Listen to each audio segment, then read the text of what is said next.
hostages held in the Gaza Strip has been reached. The announcement came a day after Netanyahu's office said there were last-minute snags in talks to free hostages in return for a ceasefire in Gaza and the release of Palestinian prisoners. Netanyahu said he will convene his security cabinet Friday and then the government to approve the ceasefire agreement. Despite the delay, senior U.S. officials remain optimistic. Secretary of State Antony Blinken expressed confidence that the ceasefire would still go into effect on Sunday as initially planned. The Pakistani court on Friday convicted former Pakistan Prime Minister Imran Khan and his wife Bushra Bibi in a landmark graft case, sentencing Khan to 14 years in prison. Now, Khan has been held in custody since August 2023, charged with around 200 cases, but his party claims the latest conviction was being used to pressure him into silence. The anti-graft court convened in the jail near the capital Islamabad, where Khan is being held, and convicted him along with his wife over a welfare foundation they established together called the Al-Qadir Trust. Khan has been fined 1 million Pakistani rupees or $3,500 US, while Bushra Bibi was fined half that amount. South Korean investigators plan to request a court extension for President Yoon Suk-yeol's detention as his current arrest term ends Friday. Yoon, the first sitting South Korean president to be arrested, is being held at the Seoul Detention Center amid a probe into whether he committed insurrection by imposing martial law last December or not.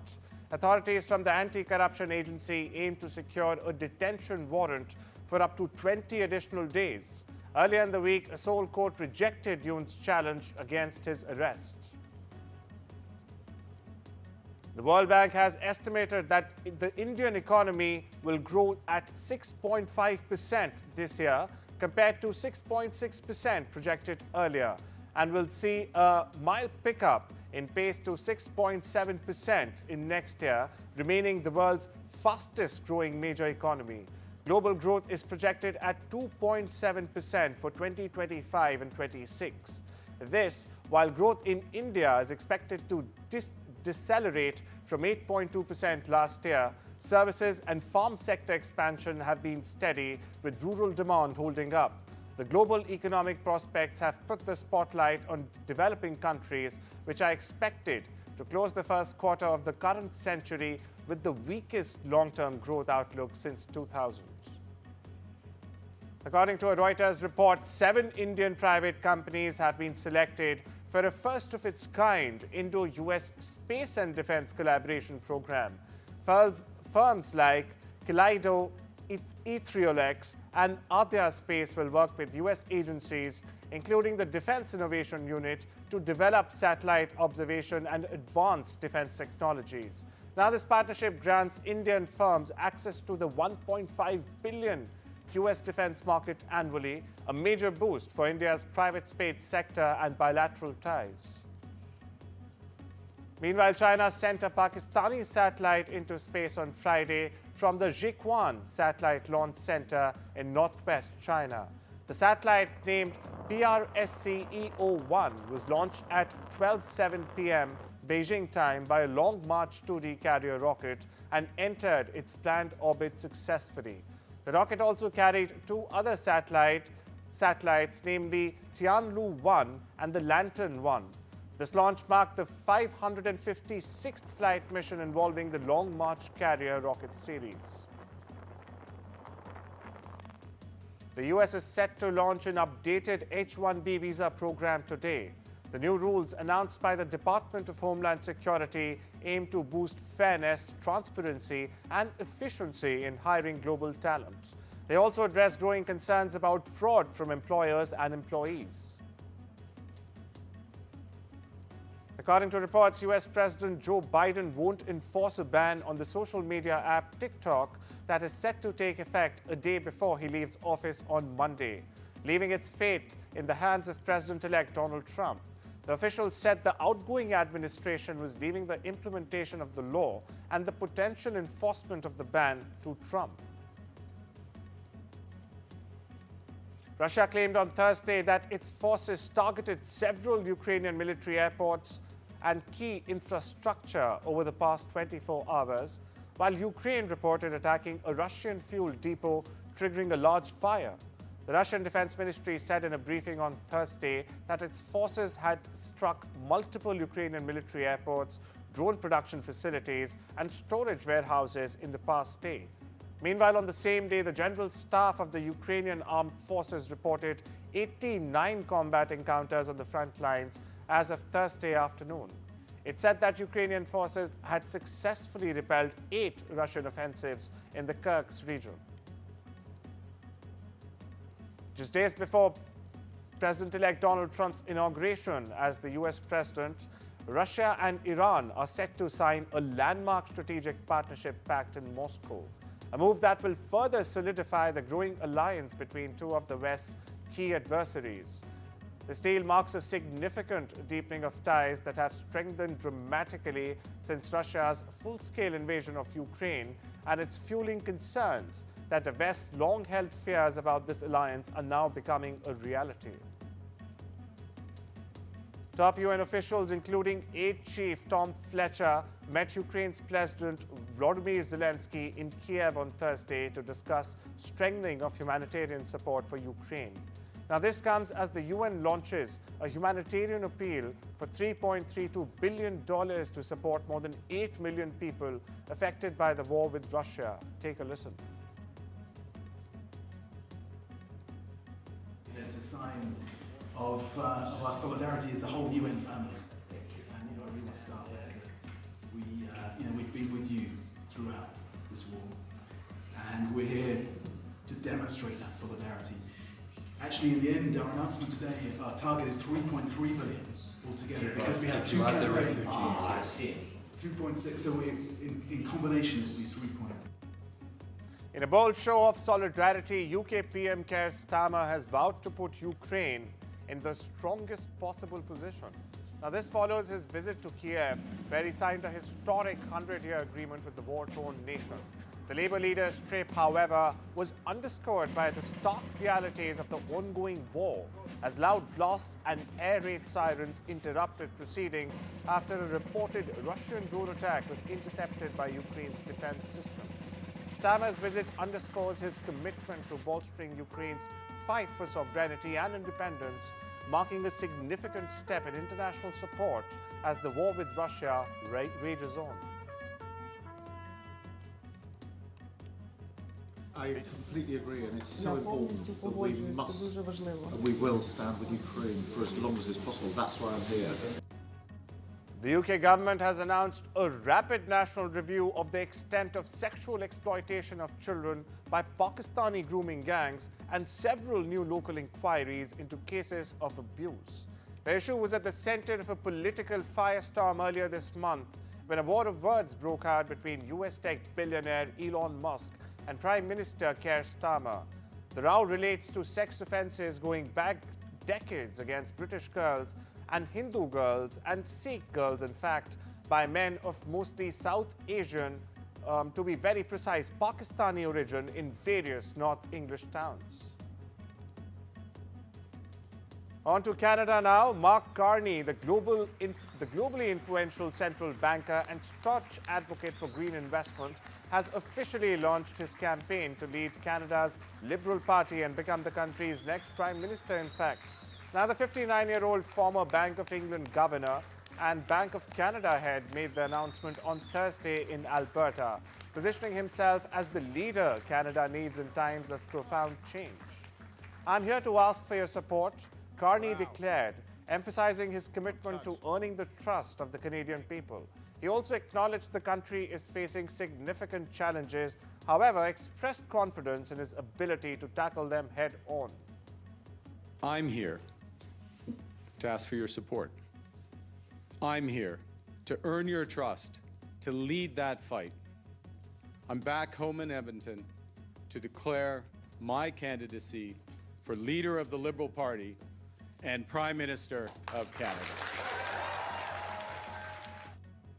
French President Emmanuel Macron arrived in Beirut on Friday morning. He was received at the airport by Lebanese caretaker Prime Minister Najib Mikati and other dignitaries. Macron will meet the newly elected Lebanese President Joseph Aoun and other officials during the visit. It comes as Prime Minister Benjamin Netanyahu said Friday a deal to return hostages held in the Gaza Strip has been reached. After his office said, in fact, earlier, there were last-minute snags in finalizing a ceasefire that would pause 15 months of ongoing war. Meanwhile, Lebanon's parliament voted to elect Army Commander Joseph Aoun as the head of the state a week earlier, filling a more than 2-year-long presidential vacuum in the country. A stick-wielding man has killed 2 people and injured 2 others in Miami in what the law enforcement officials call, and I quote, an unprovoked attack on 4 homeless people. The suspect was taken into custody following the beatings, which police say were carried out early Thursday. A 911 call placed just after 6 a.m. Thursday local time alerted officials to what they say was a 30-year-old man armed with a stick beating people living on the streets of Miami. Officials have not yet released the suspect's name while they continue investigating, saying he has no local criminal history but has had some minor run-ins with the police in New York. Take a listen, Miami PD Chief Manny Morales on the incident.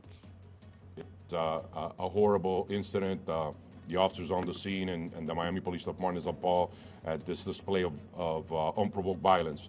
And we will make sure that our investigators pay close attention so we can hold this individual accountable to the fullest extent of the law. On to some disturbing news now. Global carbon dioxide levels surged faster in 2024 than ever before, leaving key climate goals in jeopardy. Concentrations of CO2 are now over 50% higher rather than pre-industrial levels, driven by record fossil fuel emissions and weakened absorption by nature due to droughts and wildfires. Scientists warn this rapid rise is incompatible with limiting global warming to 1.5 degrees Celsius above pre-industrial levels. The Met Office says urgent action is needed as 2024 became the hottest year on record with devastating heat waves in regions like India. Officials said Thursday that the hillside in Los Angeles area have become fragile due to the weather events that affected Southern California this week. A small landslide in Pacific Palisades this week sent debris into the streets. Aerial footage near Pacific Palisades shows debris, mud, and a damaged home on a hillside close to the beach caused by a landslide. Listen in. The area that you're talking about, the Palisades, is suffering right now. What you'll see on the slopes, you'll see what we call dry ravel, which is these slopes that are oversteepened have been really dried out, and you will see this raveling of the slopes and what looks like a landslide, and it is a landslide, debris into the streets and into properties. Some of this material is supporting some of the structures that have remained behind. It's time we step into a short break. I'll see you on the other side.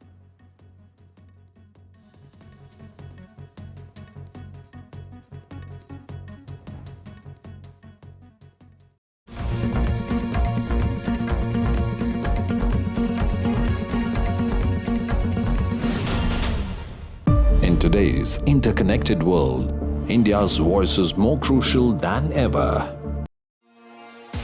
At Direct Line, we know that for multi-property landlords, sometimes the tiniest of things can turn into way bigger problems.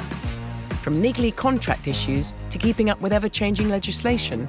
That's why Direct Line's landlord insurance offers a 24/7 legal helpline as standard. Because a call with someone could help to make the hairiest of problems feel that little bit smoother. Search Direct Line Landlord Insurance. We're on it. No child should suffer the torture of trachoma. But so many are in pain right now. Nananga's lashes have turned inwards. They rip and tear away at his eyes. Pomelo's sight could be gone forever. He's just 3 years old. Kofanga screams for his mother.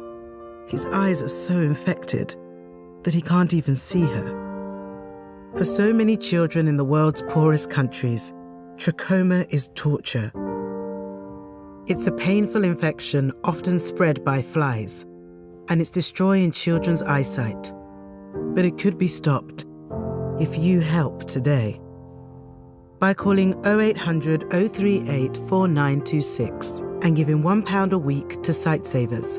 You can help make sure children get the treatment they desperately need. You'll help us bring them the medicines and the care that can treat infections.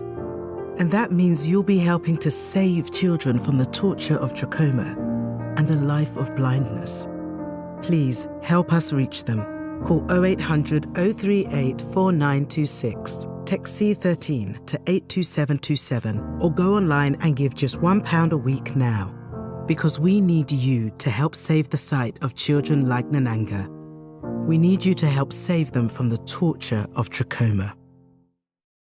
From interesting tech startups to industry-leading companies, politics, sports, culture, curry, cricket. Oh, there's so much to talk about. Like me, if you too thrive on interesting conversations, this is a show you cannot miss. Watch this space to know more about all matters and all people that make Britain what it is today. Out of Britain, with me, Radhika Iyer.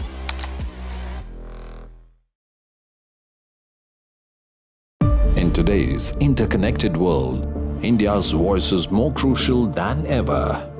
When India speaks, the world listens. At NDTV World, we are that voice, bringing you intelligent and insightful news from India and beyond. From geopolitics and diplomacy to economic shifts, migrations, tech disruption. Welcome back. You're watching the World Report on NDTV. China's economy grew 5% in 2024, meeting government targets and exceeding analyst expectations.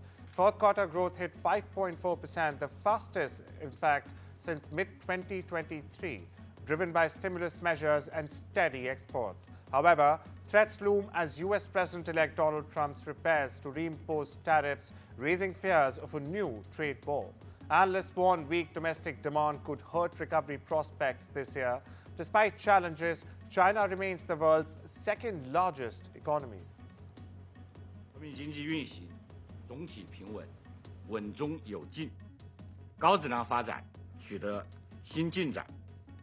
特别是及时部署出台一揽子增量政策，推动社会信心有效提振，经济明显回升，经济社会主要发展目标任务顺利完成。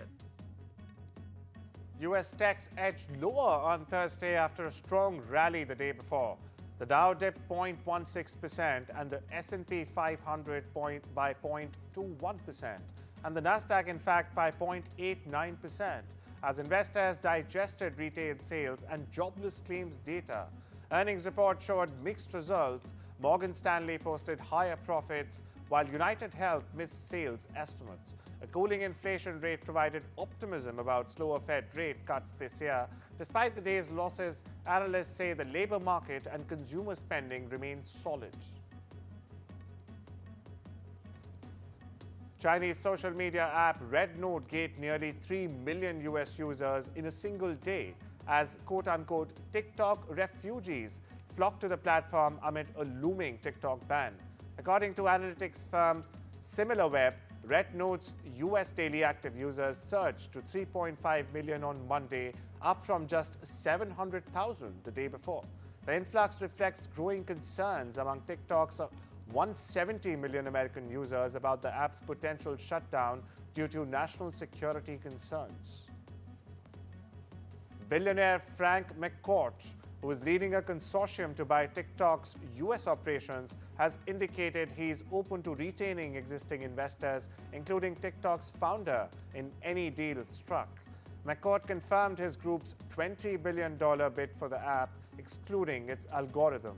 The bid does not depend on US investment firms like General Atlantic or Sequoia Capital, which currently hold stakes in ByteDance, TikTok's Chinese parent company. A SpaceX Starship rocket exploded just minutes before launching from Texas on Thursday, marking another setback for Elon Musk's flagship space program. The prototype carrying mock satellites suffered an upper stage anomaly, losing communication 8 minutes after liftoff. Airlines over the Gulf of Mexico were forced, in fact, to alter course due to falling debris. Despite the failure, the Super Heavy booster successfully returned to the launch pad, and SpaceX vows to investigate and continue, its development efforts. Boeing has restarted testing for its 777X jet on Thursday, the first flight since grounding the fleet in August over engine mount failures. The 777X is a successor to Boeing's commercially successful 777 series and was originally slated for delivery back in 2020. Delays have pushed the first delivery to 2026, with a smaller 777-8 and a freighter version to follow. The test flight marks a critical step for Boeing as it works to meet certification and delivery targets. Microsoft has announced the rollout of its Copilot AI features to individual consumers as part of its Microsoft 365 suite. Customers will now have the option to choose subscription plans with or without Copilot, though plans with AI features will cost $3 more in the US. Copilot will assist users across Word, PowerPoint, Excel, Outlook, OneNote, and Designer, with usage capped by monthly credits. Now, the move follows the launch of Copilot AI for businesses earlier this week. Meanwhile, Meta's upcoming Community Notes feature will reportedly not apply to paid advertisements. Similar to a tool on Elon Musk's X platform, the feature will be enabled only for organic content. Reports suggest that a brand and influencer post may also be excluded when the program launches later this year. While details remain subject to change and speculation, Meta aims to increase transparency on its platforms without impacting ad revenue streams.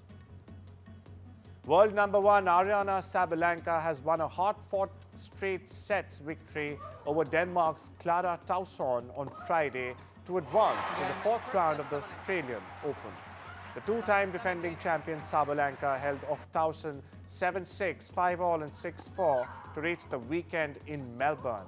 It was Sabalenka's 8th match victory in a row to start the season after winning the Brisbane International 10 days ago, and her 17th, in fact, win in a row at Melbourne Park. The Genesis Invitational, hosted by Tiger Woods, is moving to a new venue due to the devastating wildfires in Los Angeles. The PGA Tour announced that the February event, benefiting Woods' TGR Foundation, will no longer take place at the Riviera Country Club in Pacific Palisades. While the replacement venue remains undecided, the PGA Tour is exploring ways, in fact, to support wildfire relief operations in Los Angeles. The tournament remains a PGA Tour signature event with a whopping $20 million purse. Yannick Sinner has revealed that his coach, Darren Cahill, will retire at the end of this season. Cahill joined Sinner's team in 2022 and has been instrumental in the Italian player's rise to world number one. This includes 2 Grand Slam titles as well. Sinner expressed gratitude for Cahill's mentorship, calling him a quote-unquote amazing coach and a person. Cahill has previously coached tennis greats like Andrea Agassi and Simona Halep.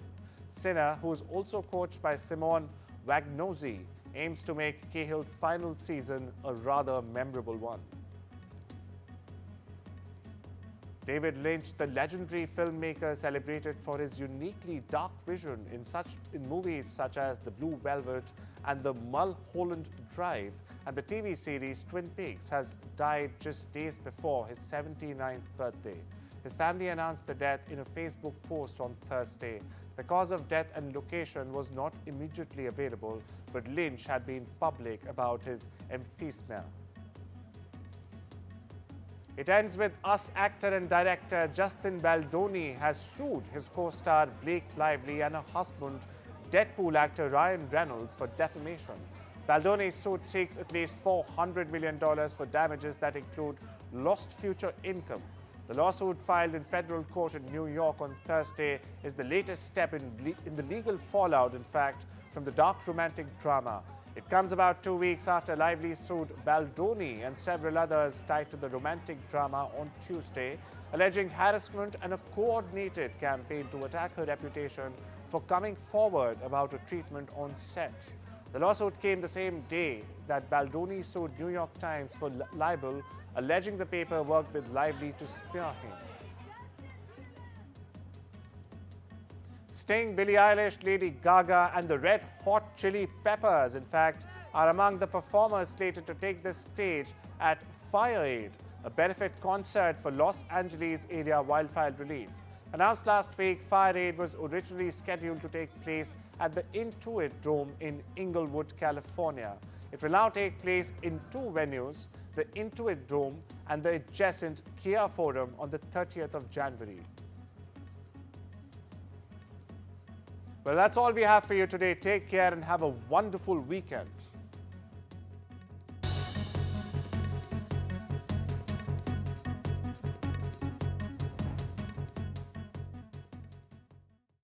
In today's interconnected world, India's voice is more crucial than ever. When India speaks, Now we move on to the next category, which is the Youth Icon of the Year. And for this, मैं एक बार फिर से request करूँगी आशा पारेख जी का stage पर आने के लिए, और साथ ही इनवाइट करेंगे मयंक अग्रवाल जी को, CEO Gallant Group of Industries, to join us on stage for this next category of awards.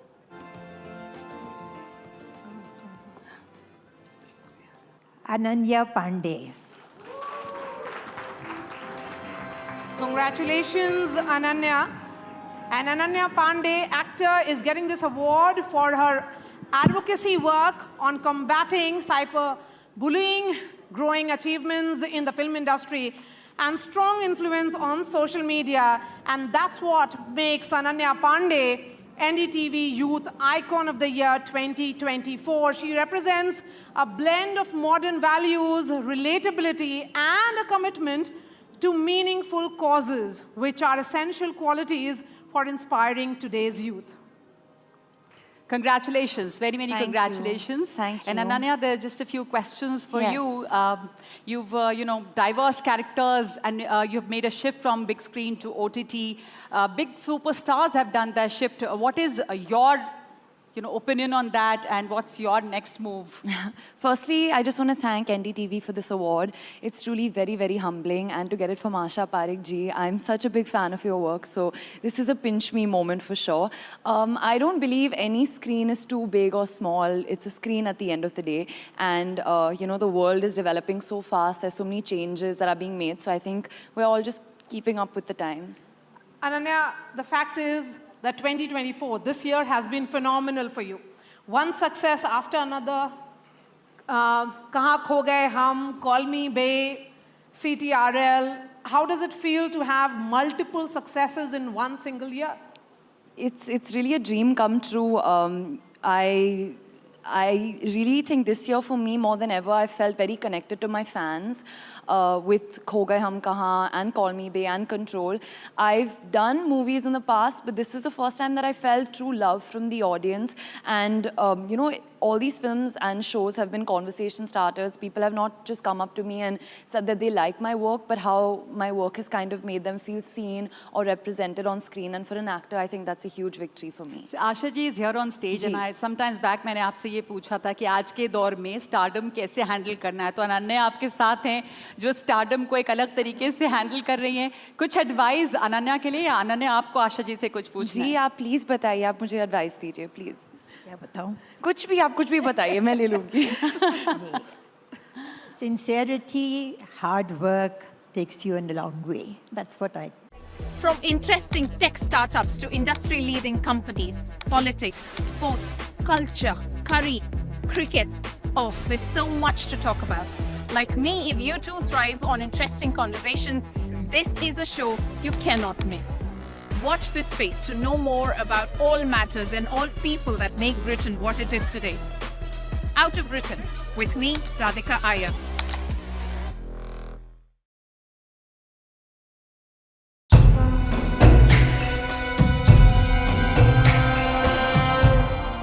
अगर मुझे इस महाकुंभ का वर्णन एक वाक्य में करना हो तो मैं कहूंगा ये एकता का ऐसा महायज्ञ होगा जिसकी चर्चा पूरी दुनिया में होगी।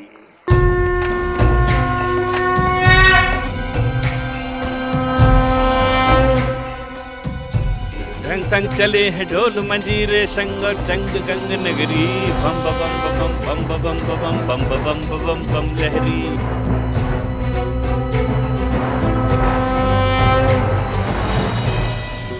अजर हो गया है अमर हो गया है शहर तंबुओं का शहर हो गया है महाकुंभ की आस्थाओं में घूम। ये जनता के बड़े सौभाग्य की बात है। आस्थाओं में डूबा। ये एकता का प्रतीक है। The largest gathering of pilgrims and devotees on earth has begun.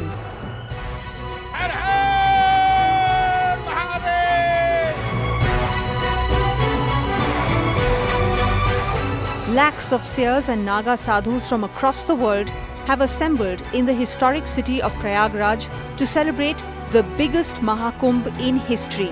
It is a global congregation of seers at Mahakumbh this time.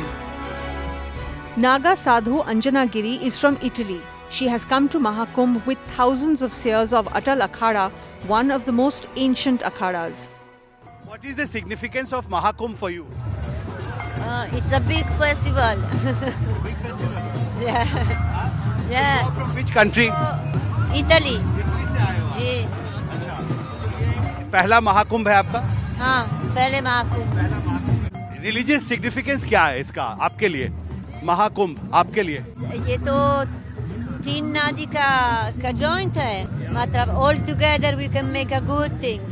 सिरों को नहीं भाव सागर को देखो धारा पावनी पीयूष गागर को देखो। Around 40 crore pilgrims are expected to take part in history's biggest Mahakumbh in the historic city of Prayagraj.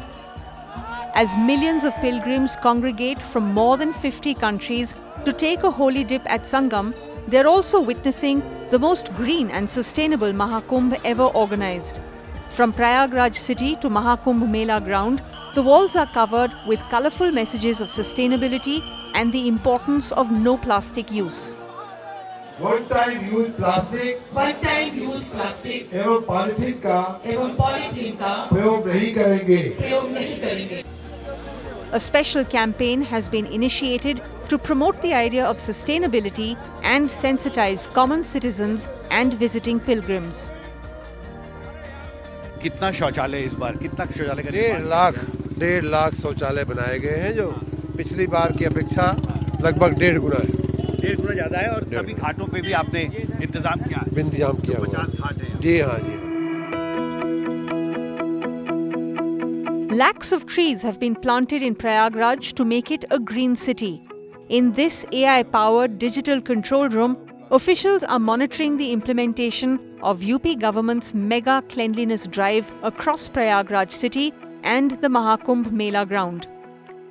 Absolutely. It will be very green. We're not only doing a seminar or a conference on that, but we are ensuring that plantations, no use of plastic, use of materials, which are very friendly that way, restricted use of electricity, and in the matters of, using for the street lights, the banned use of plastics of that micron size will absolutely not be permitted. And we've seized a large number of such materials already, but we are encouraging and making people aware on how to use these, alternate materials in lieu of plastic.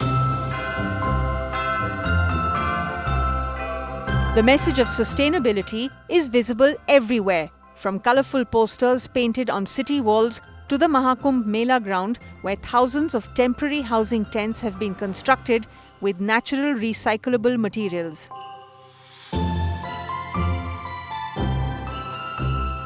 Uttar Pradesh Chief Minister Yogi Adityanath personally came to inaugurate this Kumbh village.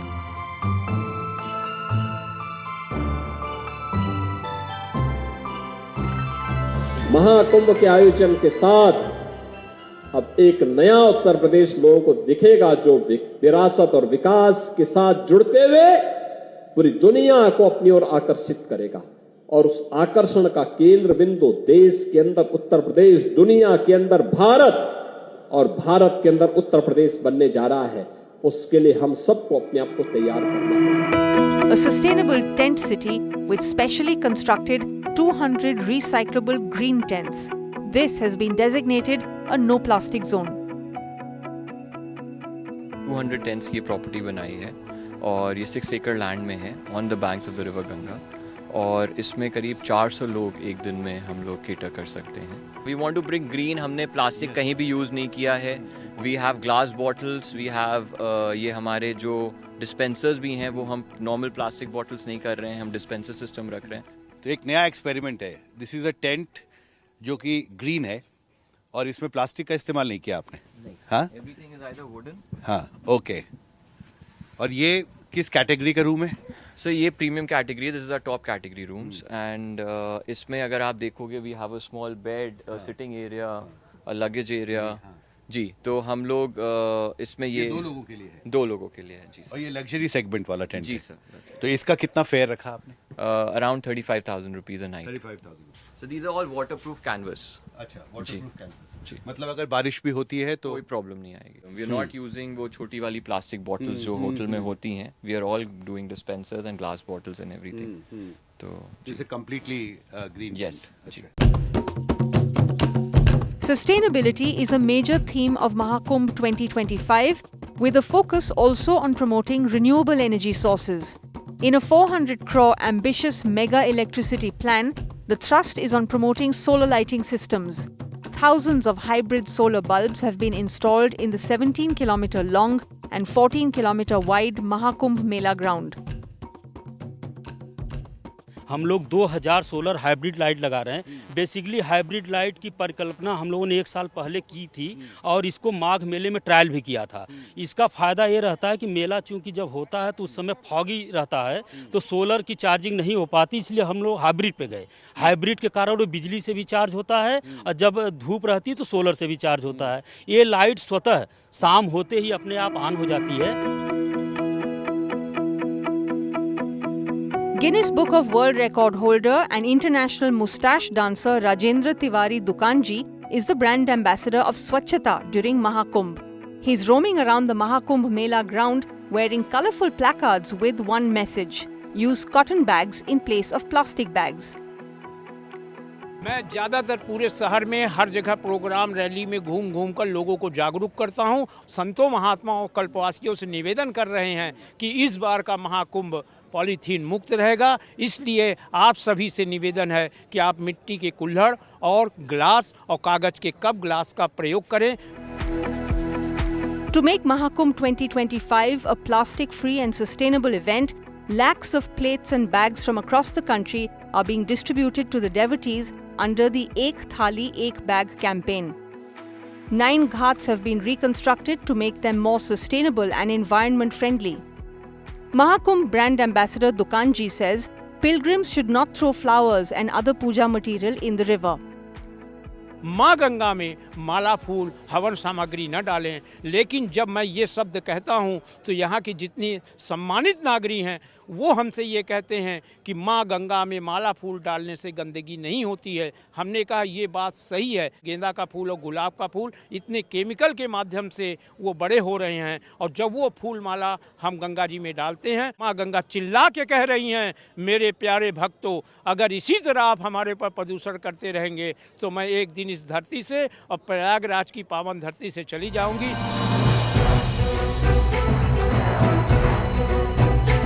Clearly, Mahakumbh 2025 is all set to be the most eco-friendly, sustainable and green Mahakumbh ever, a truly sustainable experience for millions of pilgrims. With Himanshu Shekhar and Sachin Gupta in Prayagraj, Anasya Mathur for NDTV.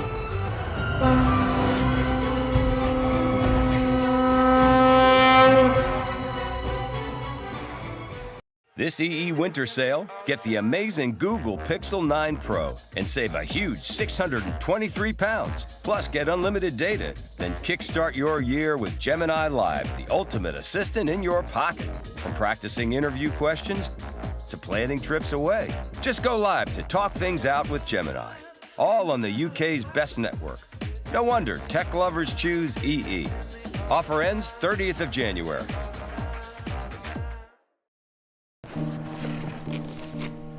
I'll fix him, love. Poor pet. Just shows you never know what's going to happen. Which reminds me, I need to protect the life we've built. That's why I'm looking into Smart Family Life Insurance. Hi, I'd like a quick quote, please. OK. You can choose a benefit amount up to £750,000, depending on your age. If you're a UK resident aged 18 to 64, you can apply with just a few health and lifestyle questions. For £250,000 of cover, the price starts at just £14.77 a month. That's less than I thought. And it could help my husband with the mortgage. Just like families, not all life insurance is the same. That's why we offer the Smart Family Guarantee. That's good to know. You'll also receive a 100% advance in the event of terminal illness and 10% cash back on your first year's premiums. That's the Smart Cashback. Plus, you'll also get your choice of a £125 gift card. Protect the life you've built the smart way. To get a free quote today, call our specialist UK team on 0800 977 5753 or visit smartinsurance.co.uk. You could save money on your energy, broadband and mobile bills and feel more protected when you switch to a better deal. Switch and save now at uswitch.com. With retirement round the corner, I want to spend more time with my family and less time worrying about the numbers. Which reminds me. Welcome to British Seniors, the UK's #1 rated provider of over 50s life insurance. Hi, I'd like a quick quote. No problem. We're proud to offer our seniors lifetime guarantee. With 100% of claims having been paid, we guarantee your premiums will never go up and that you'll speak to one of our specialists in the UK. UK residents aged 50 to 80 are guaranteed to be accepted. Depending on your age, your loved ones can get a cash payout up to £10,000. And that money could help with funeral costs or even as a gift for the grandkids. I'll do it. Plus, when you sign up, you'll receive a £135 gift card and free 24/7 GP advice and health services. You got them all right. That's amazing. Be proud to protect your loved ones with British Seniors. To get a free quote today, call our UK team on 0800 977 5808 or visit britishseniors.co.uk. Don't you have watchdog lock? No! What's that? Don't be a victim, yeah. Get watchdogs, 3-star solid secure diamond locks. They are anti-pick, anti-snap, anti-bar. बोले तो fully anti-chore. जब तक जोड़ेंगे नहीं, तब तक छोड़ेंगे. JP Nadda there announcing BJP's promises to the voters here in the national capital and of course beating Aam Aadmi Party to its own game, making promises whether it's electricity or to particularly wooing the woman voter.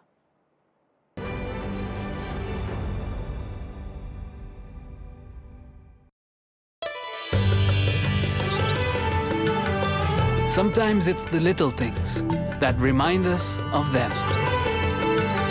Stay close, even when you're far apart. Send money worldwide with Remitly. No child should suffer the torture of trachoma. But so many are in pain right now. Nananga's lashes have turned inwards. They rip and tear away at his eyes. Pamelo's sight could be gone forever. He's just 3 years old. Kofanga screams for his mother. His eyes are so infected that he can't even see her. For so many children in the world's poorest countries, trachoma is torture. It's a painful infection often spread by flies, and it's destroying children's eyesight. But it could be stopped if you help today. By calling 0800 021 3925 and giving £2 a month to Sightsavers, you can help make sure children get the treatment they desperately need. You'll help us bring them the medicines and the care that can treat infections. And that means you'll be helping to save children from the torture of trachoma and a life of blindness. Please help us reach them. Call 0800 021 3925, text C7 to 82727, or go online and give just £2 a month now. Because we need you to help save the sight of children like Nananga. We need you to help save them from the torture of trachoma.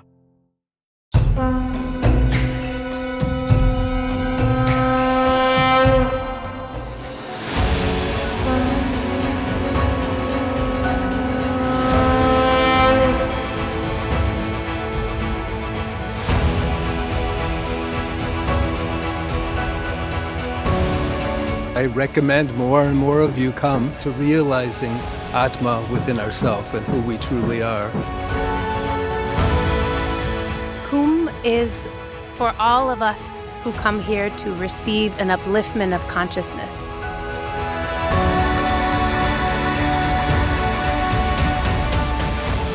Just amazed. My expectation, it's beyond my expectation and what I could have imagined.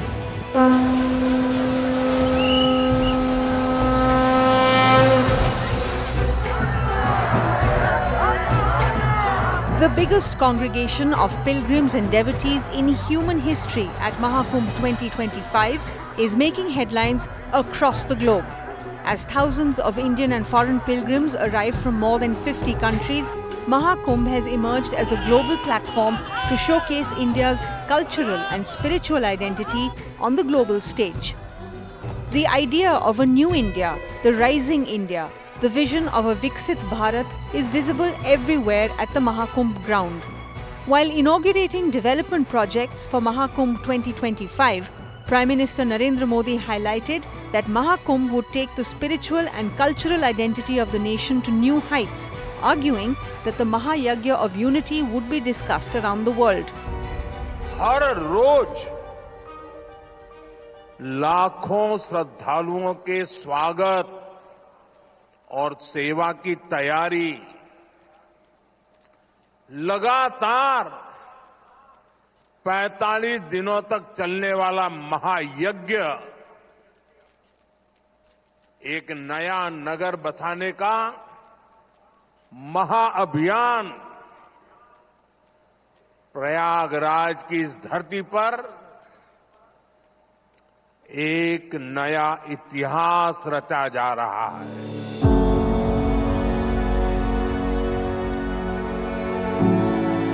From a young skydiver in Prayagraj, Anamika Sharma, jumping from 13,000 feet in Bangkok with a Mahakumbh flag, to the Indian missions abroad popularizing the idea of a global Mahakumbh.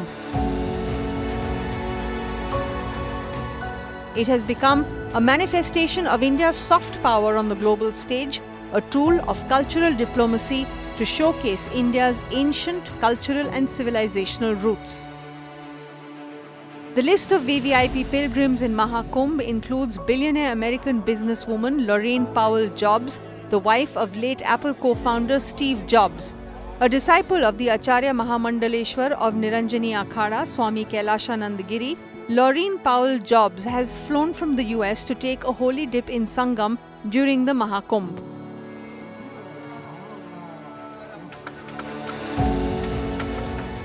In this mega shivir of Juna Akhada head Acharya Avadeshanand on the banks of the Ganga, an international desk has been specially set up to welcome foreign pilgrims from across the world.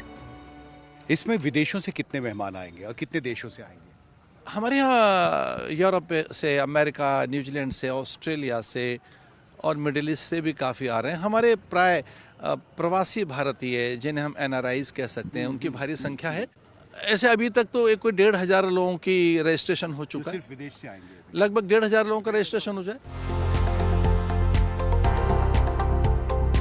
At the Mahakumbh Mela ground in Sangam, foreign pilgrims are arriving in large numbers to take part in the historical Mahakumbh to immerse themselves in a world of spiritualism and divinity.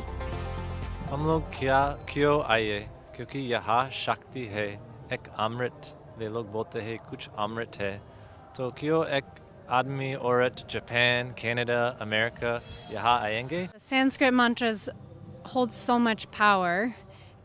They are the divinity, the Shakti in sound form. And they're a way for us to activate that within us when we chant them. The Sanskrit holds the power.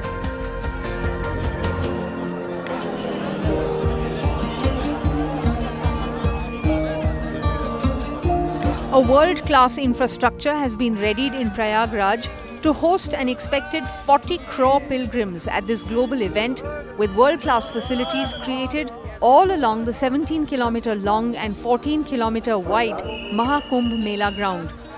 The Central and Uttar Pradesh governments have invested 15,000 crore rupees in constructing new highways and road overbridges or flyovers, railway infrastructure, permanent ghats and riverfront roads to provide seamless connectivity in Prayagraj to pilgrims. This will be the first Mahakumbh in which artificial intelligence and related technologies will be used at a very large scale.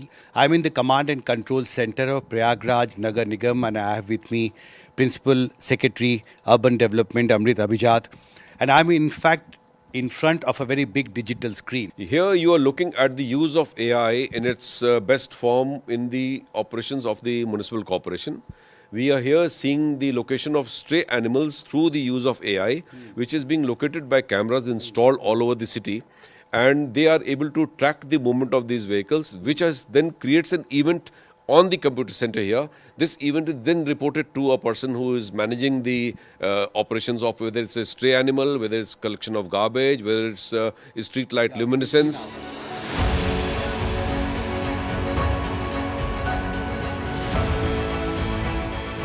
A mega 400 crore power supply infrastructure has been created to provide uninterrupted 24/7 electricity supply in the entire Mahakumbh Mela ground. An unprecedented 1,405 kilometer long low tension line and 182 kilometer long high tension line have been laid all across the Mahakumbh Mela ground. 67,000 LED lights and thousands of solar hybrid lights have been made functional, while 128 transformers have been made available especially for tube wells and akhadas. पूरे मेले में इसकी जो planning होती है, यहाँ पे ST लाइनें, एलटी लाइनें, सब स्टेशनों का निर्माण किया जाता है। ये पूरा एक अस्थायी शहर है जो लगभग 4,000 हेक्टेयर में बसा हुआ है। इस अस्थायी शहर को 24 घंटे बिजली आपूर्ति देना, इसमें तमाम कैमरे लगे हुए हैं जिनको 24 घंटे अनवरत बिजली देनी है। लगभग 4,25,000 कैंपों को हम संयोजन देंगे जो मेले में आएंगे। विभिन्न अखाड़ों के लिए हमने अलग व्यवस्था की है। हमने इस पूरे मेले क्षेत्र में जो करीब 2 महीने के अंदर ही 1405 किलोमीटर एलटी लाइनें बनाई हैं। बेसिकली एलटी केबल है, जो भी हमारे अखाड़े होते हैं या बड़ी संस्थाएं होती हैं, उनको 24 घंटे कनेक्शन परिवर्तक से देने के लिए इन केबलों का इस्तेमाल होता है। इसके अलावा हमारे पास 11 kV की XLP केबल का भी इस्तेमाल किया जाता है, जो कि 3x185 स्क्वायर mm की होती हैं। इन केबलों के माध्यम से हम मेले क्षेत्र में 30 पांटून पुल बनाए जाएंगे। लगभग 10 पांटून पुलों से हम इन केबलों को इंटरकनेक्ट करते हैं ताकि मेले में जो हम 7 132 kV से आपूर्ति ले रहे हैं, उसके साथ साथ 14 33/11 kV सब स्टेशन से आपूर्ति ले रहे हैं।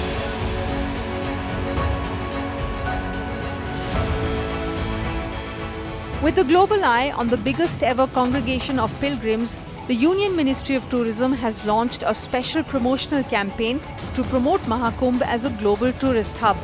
An Incredible India pavilion has been set up in a sprawling 5,000 square foot space at the Mahakumbh to facilitate the participation of foreign tourists, scholars, members of the expat community and Indian diaspora, and showcase India as an emerging global power with deep civilizational and religious roots.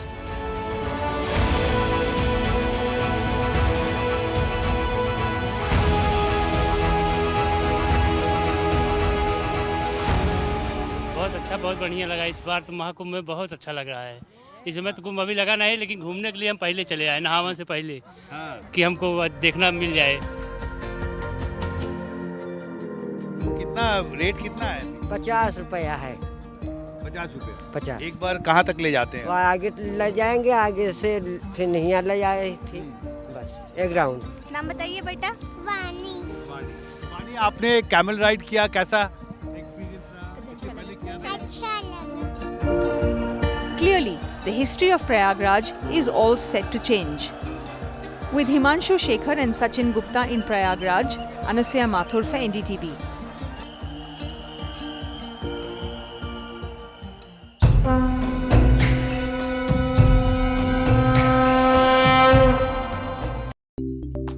Sticking to your resolutions is hard. But at Tesco Mobile, our deals always keep their word. Get the awesome Samsung Galaxy A35 for just $20.99 a month with club card prices, saving you £234. Better still, that price is frozen for 3 years. That's a resolution you can rely on. It pays to be connected. Search Tesco Mobile. Every little helps. If you're homeless, you're never safe. Tonight, too many young people like Kira will be at risk, right here on our streets. But you could help a young person find safety and begin a new future by sponsoring a room at Centrepoint. It's more than a room. You get real support and training to help you get your life back on track. Please search Centrepoint Room online today or call 0808 281 8001 and be the turning point for a young person like Kira. Thank you. Step into an unforgettable year with a VIP, a very important postcode. Because in People's Postcode Lottery's February draws, players in one winning postcode will each win £12,000 every month for 12 months. Fill your calendar with the things you've always dreamed of. Sign up before midnight on the 31st of January for you and your neighbours' chance to win £12,000 every month for 12 months. Is your door in the draw?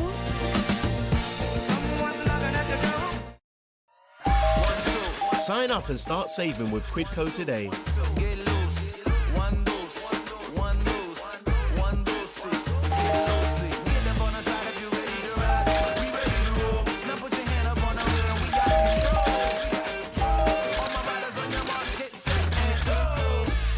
Get cashback every time you shop on over 5,000 brands.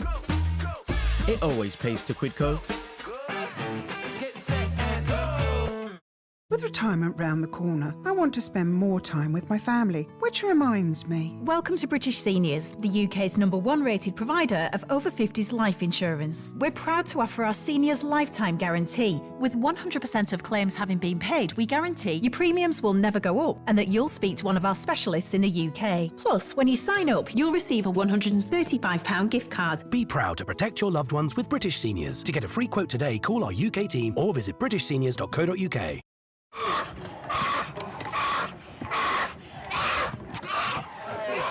This baby bear is terrified.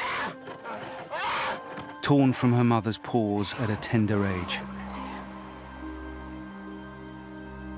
They will force her to live alone in a tiny, filthy cage, like so many bears driven mad by loneliness, rubbing their wounds raw against the bars, suffering cruelly day after day, year after year, just for people's entertainment.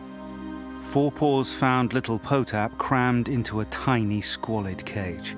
He'd been there for almost 9 years, lonely and isolated. There are so many more young bears who need your help. Please call 0800 038 0496 or text BEAR5 to 70800 to give £3 a month via your mobile phone. Every month, your £3 could help us free more bears. Help give bears the veterinary care they need and help them live happy, healthy lives in the freedom of our natural sanctuaries.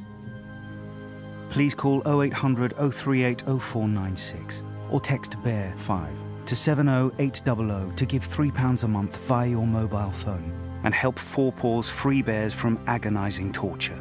Please, don't leave these bears to suffer for a single day more. Kickstart your year and hit refresh on your home with EE Broadband for just $29.99 a month and nothing to pay up front. Our ultra-reliable full fiber means you can stream endless music, go all out on gaming, and browse online for the things you love. It's all powered by BT, and we'll handle the switch for you. It's easier than ever before. No wonder broadband switchers choose EE. Search EE Broadband.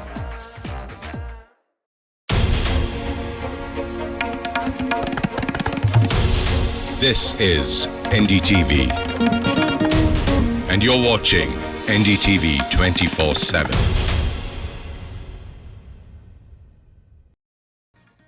The BJP releasing its manifesto manifesto in the national capital just ahead of the elections to be held on the 5th. The BJP making big promises for women, offering 2,500 per month, and also trying to woo the pregnant women by offering 21,000 rupees. Of course, also JP Nadda saying that they will implement the Ayushman scheme, and going a step further by saying that there will be a top-up as far as the health cover is concerned of another additional 5 lakh rupees. In the Saif Ali Khan stabbing attack, new CCTV video has emerged showing the suspect seen entering the house of Saif Ali Khan. So the video that you can see is of the suspect going up the stairs, and of course earlier the visuals on your screen that we were playing for you earlier, of course on the other side is when he was leaving from the Satguru Sharan building.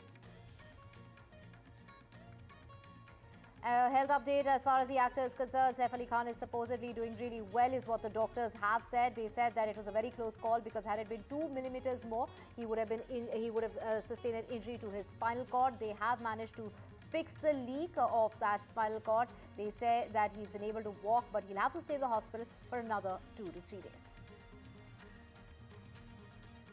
It's the BJP versus the Aam Aadmi Party as far as the promises is concerned to woo the voters in the national capital. The Aam Aadmi Party is promising free bus rides now for students, saying that attacking the BJP, saying that all they really want to do is what we have done in the past 10 years, and they're saying that they can go ahead and promise what they want, but they won't win.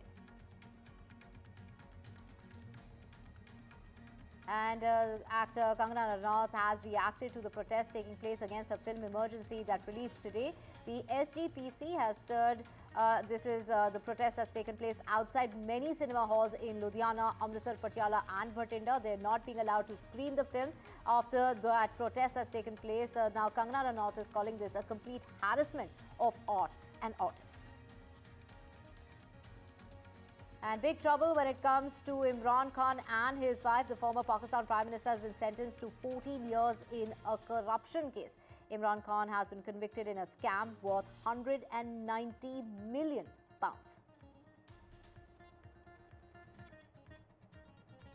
And BCCI there cracking its whip on cricketers. A new code of conduct, a 10-point disciplinary guideline which limits family time while on tour and makes participation in domestic matches mandatory for players. Also, other guidelines that have been issued, which involves that no endorsement will be allowed while they are on tour.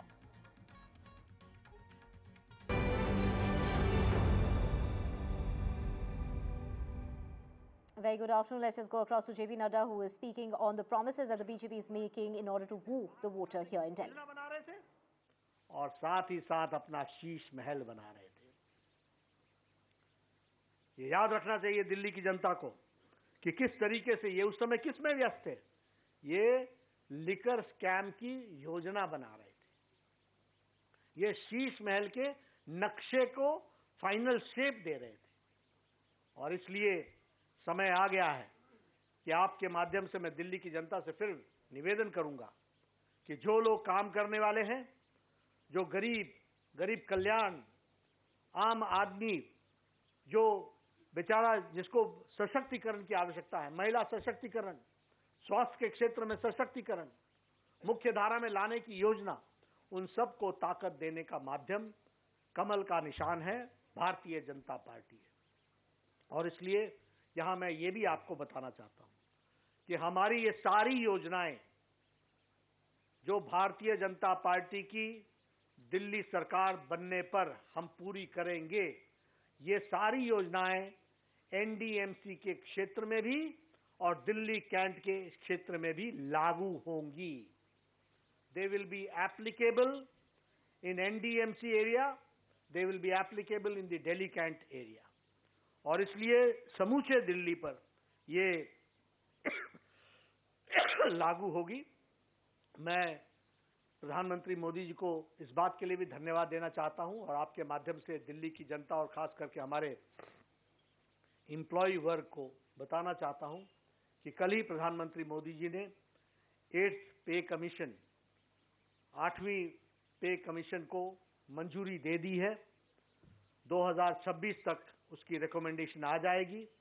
2016 में 7th पे commission लागू हुआ था, 2026 में 8वां पे commission लागू हो जाएगा और इससे हमारे मुलाजिम भाइयों को बहुत बड़ी ताकत भी मिलेगी और उनका बहुत बड़ा फायदा भी होगा।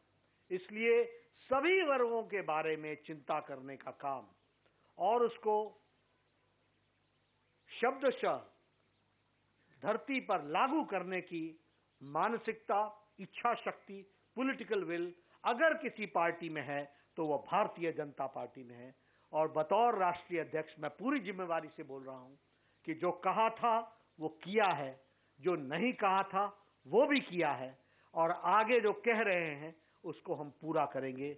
इन्हीं शब्दों के साथ मैं अपने प्रथम फेज को पूरा करके आपके सामने रखता हूं। धन्यवाद। JP Nadda there releasing the manifesto for the BJP for the upcoming Delhi elections, wooing the women voters with 2,500 rupees per month under the Mahila Smriti Yojana, going a step ahead with 21,000 for pregnant women and promising to implement the Ayushman Yojana and topping that up with additional cover of 5 lakh rupees is what the BJP is there promising. Now let's just go across to my colleague Aishwarya who's joining us. Aishwarya, we just heard the manifesto that's been released by the BJP. Is the BJP going with a tried and tested formula that has worked in other BJP ruled states, or is the aim really here to beat the Aam Aadmi Party at their own game? Well, certainly those are big promises made by the Bharatiya Janata Party as far as Delhi Assembly polls are concerned. This is the first part of the three-part Sankalp Patra that is going to be released by the Bharatiya Janata Party, and in this first part, Bharatiya Janata Party had made it clear that they are going to implement the promises just not in the Delhi NDMC area but also in the entire Delhi as well. And in the first cabinet, if Bharatiya Janata Party comes into power, then the BJP had promised that they will be giving 2,500 rupees to every woman every month. Remember, the Congress earlier had also promised that they will be giving 2,500 rupees per month to every woman of the national capital, and Aam Aadmi Party earlier promised 2,100 rupees. So there has been now drawn comparisons between the Bharatiya Janata Party, Congress and Aam Aadmi Party as far as their promises for women is concerned. But interestingly, there are many more promises that the Bharatiya Janata Party had made. 21,000 rupees for pregnant women. There will be Ayushman Yojana that would be implemented with 50,000 top-up scheme that also Bharatiya Janata Party had promised. For Holi and Diwali, cylinders will be given free by the Bharatiya Janata Party if they comes into power. And also, this Mahila Samriddhi Yojana, which is much talking point in these elections, certainly whether this will be helpful or not. 6 nutritional kits as well is something that the Bharatiya Janata Party had promised in these elections as well. But very important and very interesting one, which we have seen in mostly the southern part of the country.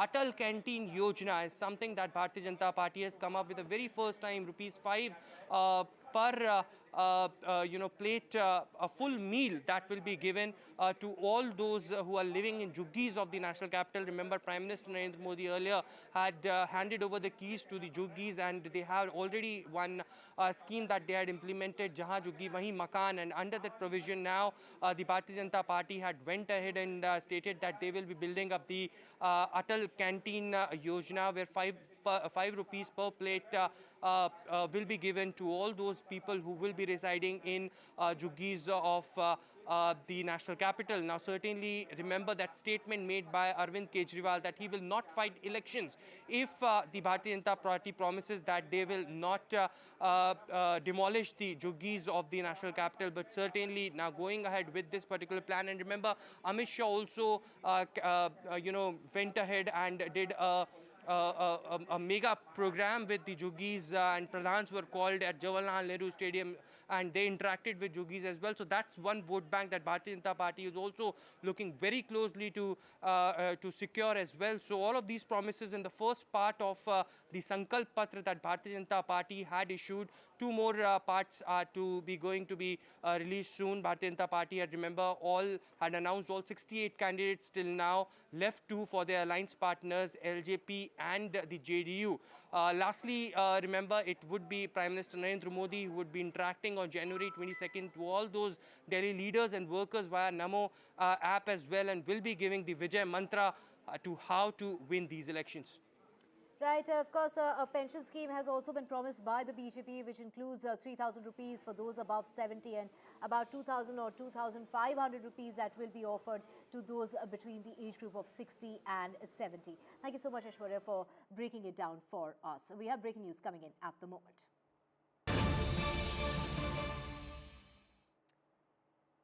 And breaking news coming in regard to the attack that's taken place on Saif Ali Khan. There was a man who was quizzed by the police, but the police are saying that this is the man who's not connected to the case. They have said that there is no connection with the Saif Ali Khan attacking case. The attacker is still at large, is what the police are saying, and that the man was not connected to the case of the actor. No arrests have been made so far in the attack that took place on the actor inside his residence in his building in Bandra. So the man that was taken by the Bandra police was in connection with some other case. There was no link to the attack that took place on actor Saif Ali Khan. And my colleague Radhika joining us on the phone line. Radhika, of course, he did look very similar to the guy who was seen escaping from the Sadhguru Sharan building, but there seems to be no link amongst the two cases, and this is some other man altogether.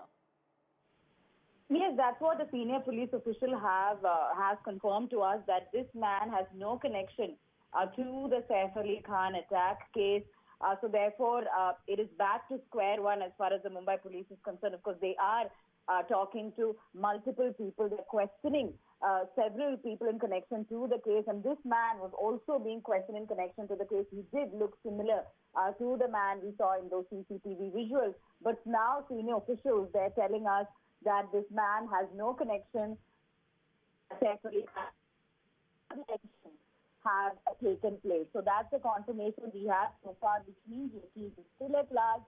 They are scanning CCTV footage, technical evidence being taken, phone data being examined from the premises and from the neighborhood when the incident happened.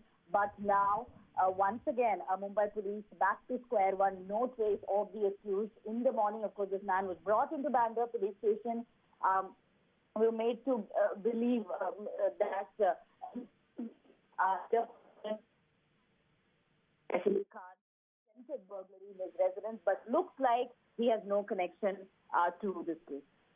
Right, Radhika, of course, the man is still at large. It's, been over 35 hours since that attack that took place inside the residence of the actor Saif Ali Khan. Saif Ali Khan was injured in multiple places, repeatedly injured by that attacker. The visuals that we have on our screen is of a man who is, not connected to that case, but there is a striking similarity as far as the looks are concerned, and which is why, initially reports were suggesting that it could have been the same man and that he was detained by the Mumbai police. However, the Mumbai police is there looking for the man. Do remember, 20 teams have been deployed. They are on the lookout for the man. Radhika, from what we've heard from the police, the last we heard was that the man was perhaps seen near the railway station of Bandra. That's right. That was what was being told to us, that the man fled from the spot, fled from the building and went to Bandra railway station, from where he perhaps may have taken a train to the suburbs. So therefore, a team has been deployed in places like Vasai Nala Supara, which is a little far from Mumbai. So there is a team that's deployed there. There are multiple teams in the city of Mumbai, in Bandra particularly. But police officials telling us that he did go to Bandra railway station. There is information they have that he had fled from there and taken a train from, from Bandra railway station. So yes, that's the latest update we have as far as, the tracing of the accused is concerned. It's been more than a day, but no trace of this man. And Mumbai police under a lot of pressure, because this is happening in a high-profile neighborhood to a high-profile man inside his own private space. And his family was under threat. They were being threatened. They were held hostage for almost half an hour. And this man was lurking around that building for close to an hour. So this obviously has put, the Mumbai police under a lot of pressure and has left them red-faced, certainly. So now the priority is, of course, to catch the accused, which unfortunately the police have not been able to do so far. Right. People have been questioned in connection with this, of course, as to how did he really know the ins and outs of the building, ins and outs of the residence of the actor. Do remember that they are, staying in this building, the Sadhguru Sharan building. They own 4 floors. The man managed to get inside. He managed to even reach inside the room of their younger son, Jay. And that is when the scuffle that broke out. It was a nanny who alarmed Saif Ali Khan, got Saif Ali Khan to the house, to the room of his son in order to protect his family. He got into a scuffle with the man. He did initially try to pacify the man, but in the scuffle, the man, Saif Ali Khan, sustained 6 injuries. Now, let's just get you a health update when it comes to the actor. It's the Dr. Nitin Dange, who is the chief neurosurgeon at the Lilavati Hospital, has said that he is doing excellently well. He has now been shifted to a room from the ICU. He did spend the night inside the ICU.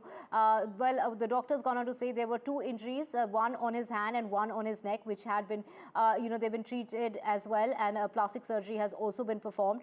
But the major operation was, as far as his spine is concerned, just 2 millimeters away from his spine is the wound that was very, very deep. That was where a huge portion of the knife was lodged. They had to remove that portion, and they have in fact made Saif Ali Khan walk as well. They say that he's doing really well, but he'll have to spend about 2 to 3 nights in the hospital before he can finally go home, and that he's being asked not to see any visitors at least for the time being, because there could be a chance of an infection, and in order to avoid that he is being asked to avoid any sort of visitors, but it would perhaps take at least a week before Saif Ali Khan is completely recovered. He has been asked to take a bed rest for the next 7 days. He is doing presently very well. His parameters have improved. He is being shifted from ICU to a special room for him. Today we will be keeping visitors in check because we want him to take rest. 2 millimetre से बच गया.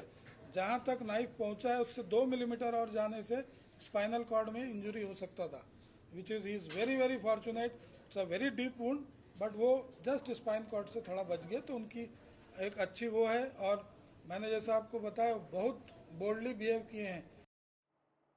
Abhira joining us from outside Lilavati Hospital, where the actor is continuing to get his treatment for the injuries that he sustained during that scuffle. Abhira and Sujata both joining us from outside Lilavati Hospital. Abhira, over to you first. We just heard the doctor say that Saif not just bravely fought with the intruder, but he walked into the hospital, didn't ask for a stretcher, said comparing him to a lion, saying that he walked in with his injuries and all bloodied. He walked along with his 8-year-old son Taimur. Taimur was the one who accompanied his father to the hospital in that auto rickshaw. Yes, absolutely. We don't know how come Taimur made his way to the hospital with his father, who was absolutely injured, but there was nobody else who could take him to the hospital. Taimur came into the hospital with holding his father's hand, and his father was completely drenched in blood. That's what the doctor said. He was bleeding. He had 6 major injuries, so he was completely bleeding, but the doctor said he walked into the OT. He didn't need a stretcher. He just walked in like a lion. That's what the doctor said. And they also said that right now his condition is much better and he's stable, but he needs bed rest. And like you said, visitors are not allowed because there is a chance of infection, because the injury in the spine was a deep one. But thankfully the knife did not touch the spinal cord, and just by 2 mm it got saved, and there's no risk of paralysis at all, and he's absolutely fine. They also made him walk today, which is a great thing. We have seen the family going in the morning. Soha Ali Khan, his sister, was the first one to visit him, and she left, and after that his mother, his wife, Kunal Khemu, all of them walked in, and they're still there in the hospital with him right now. Right, just the immediate family that has visited the actor since yesterday and this morning. Of course, visitors aren't allowed are the instructions that the doctors are giving out. Sujata joining us as well. Sujata, it was quite a close call, and from a real life to a real life hero there, Saif Ali Khan.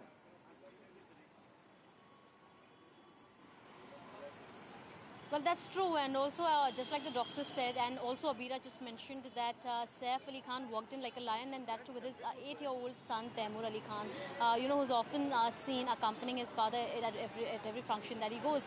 But here at this particular spot, the doctors say that if it would have been just a 2 more millimeters, the knife, the pointed knife, it would have been inside his spine, the injury could have been worse. And pointing that the doctor said that currently he is doing well and has been shifted from the ICU to the special room that has been arranged for him. But also at the same time, the Mumbai police as well as the crime branch unit is trying to focus on the accused, because as we know, the accused was carrying a bag, and in the CCTV that is being surfaced, it can be clearly pointed that he has a bag which might carry weapons, one of which has been discovered from Saif Ali Khan's spine.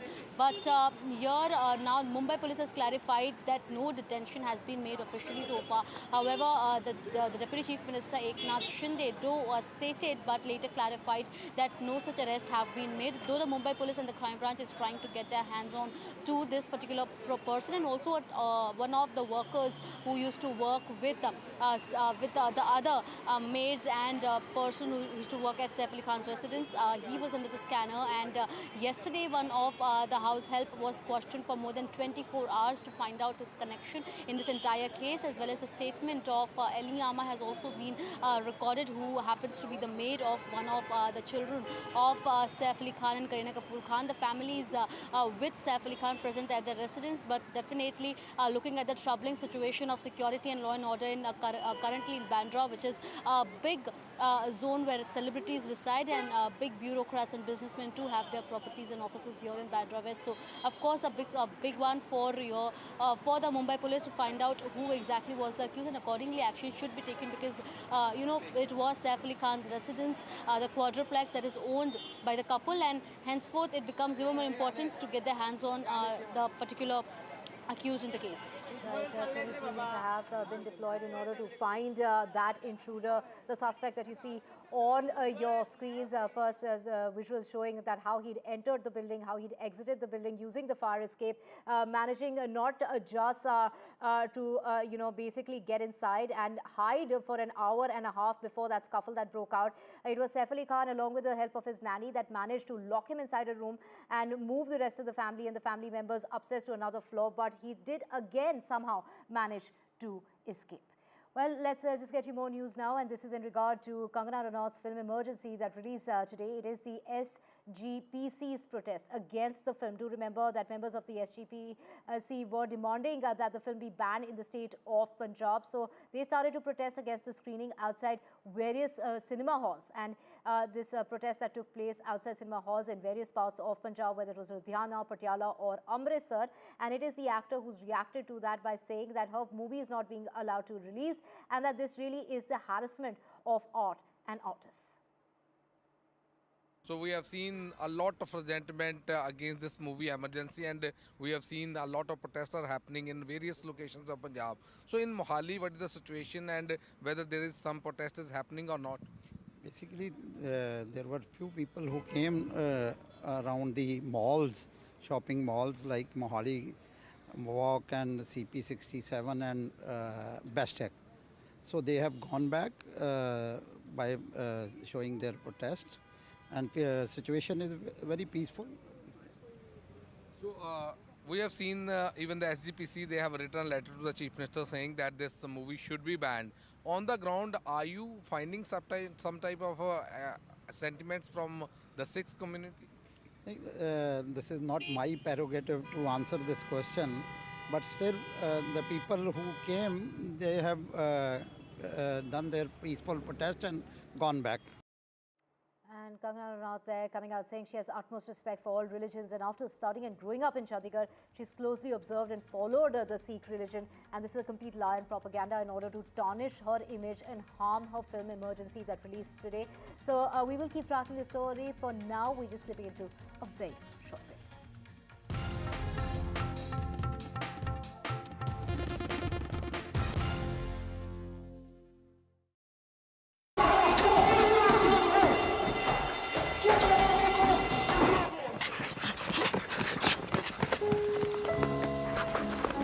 What's wrong with the car? It's okay, lads. I'm with the AA. Ah, Bombay mix. Because the AA has more expert patrols across the country, you'll be back on the road in no time. No wonder more people choose the AA. Join today. What they don't tell you about getting older is how much fun it can be. Enjoying all the things you've worked so hard for. Spending time with the people that really matter. Not to mention, finally finding that precious time for yourself. I don't want anything taking my best years away from me, but like so many people, I've seen the heartbreak that dementia can cause. That's why I'm asking everyone to order this essential free guide from Alzheimer's Research UK. It's called Your Brain Matters.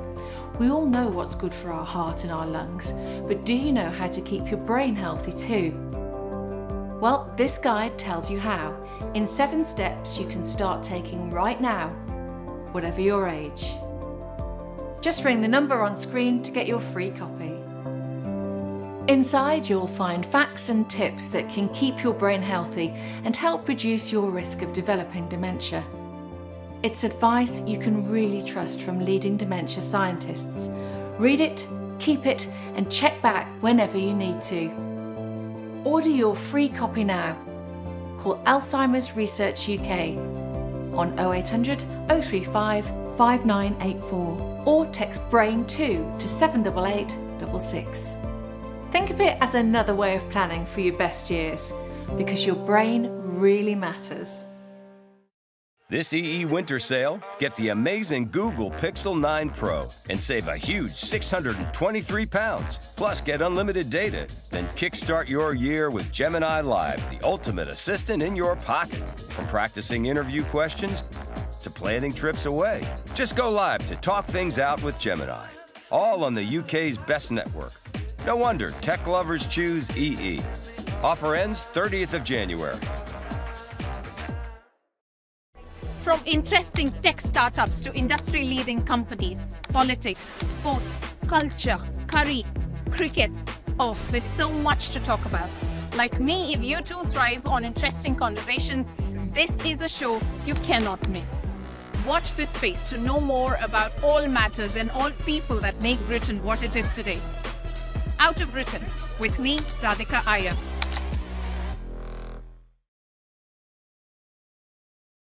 In today's interconnected world, India's voice is more crucial than ever. When India speaks, the world listens. At NDTV World, we are that voice, bringing you intelligent and insightful news from India and beyond. From geopolitics and diplomacy to economic shifts, migrations, tech disruptions, and the stories of our diaspora.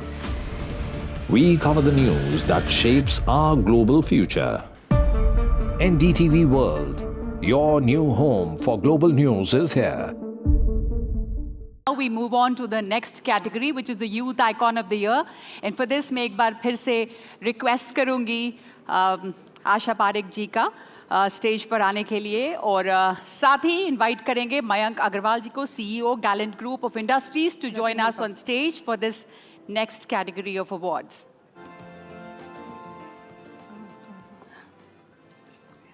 Ananya Pandey. Congratulations, Ananya. And Ananya Pandey, actor, is getting this award for her advocacy work on combating cyberbullying, growing achievements in the film industry, and strong influence on social media. And that's what makes Ananya Pandey NDTV Youth Icon of the Year 2024. She represents a blend of modern values, relatability, and a commitment to meaningful causes, which are essential qualities for inspiring today's youth. Congratulations, very many Thank congratulations. You. Thank you. And Ananya, there are just a few questions for Yes. you. You've, diverse characters, and you've made a shift from big screen to OTT. Big superstars have done their shift. What is your opinion on that, and what's your next move? Firstly, I just want to thank NDTV for this award. It's truly very, very humbling, and to get it from Asha Parekh ji, I'm such a big fan of your work, so this is a pinch me moment for sure. I don't believe any screen is too big or small. It's a screen at the end of the day, and the world is developing so fast. There's so many changes that are being made, so I think we're all just keeping up with the times. Ananya, the fact is that 2024, this year has been phenomenal for you. One success after another. Kahan Kho Gaye Hum, Call Me Bae, CTRL. How does it feel to have multiple successes in one single year? It's really a dream come true. I really think this year for me, more than ever, I felt very connected to my fans with Kho Gaye Hum Kahan and Call Me Bae and Control. I've done movies in the past, but this is the first time that I felt true love from the audience. And, all these films and shows have been conversation starters. People have not just come up to me and said that they like my work, but how my work has kind of made them feel seen or represented on screen. And for an actor, I think that's a huge victory for me. So Asha ji is here on stage, and I sometimes back मैंने आपसे ये पूछा था कि आज के दौर में स्टारडम कैसे हैंडल करना है, तो अनन्या आपके साथ हैं जो स्टारडम को एक अलग तरीके से हैंडल कर रही हैं. कुछ एडवाइस अनन्या के लिए, या अनन्या आपको आशा जी से कुछ पूछना है? जी, आप प्लीज बताइए, आप मुझे एडवाइस दीजिए प्लीज. क्या बताऊं? कुछ भी, आप कुछ भी बताइए, मैं ले लूंगी. Sincerity, hard work takes you in a long way. That's what I.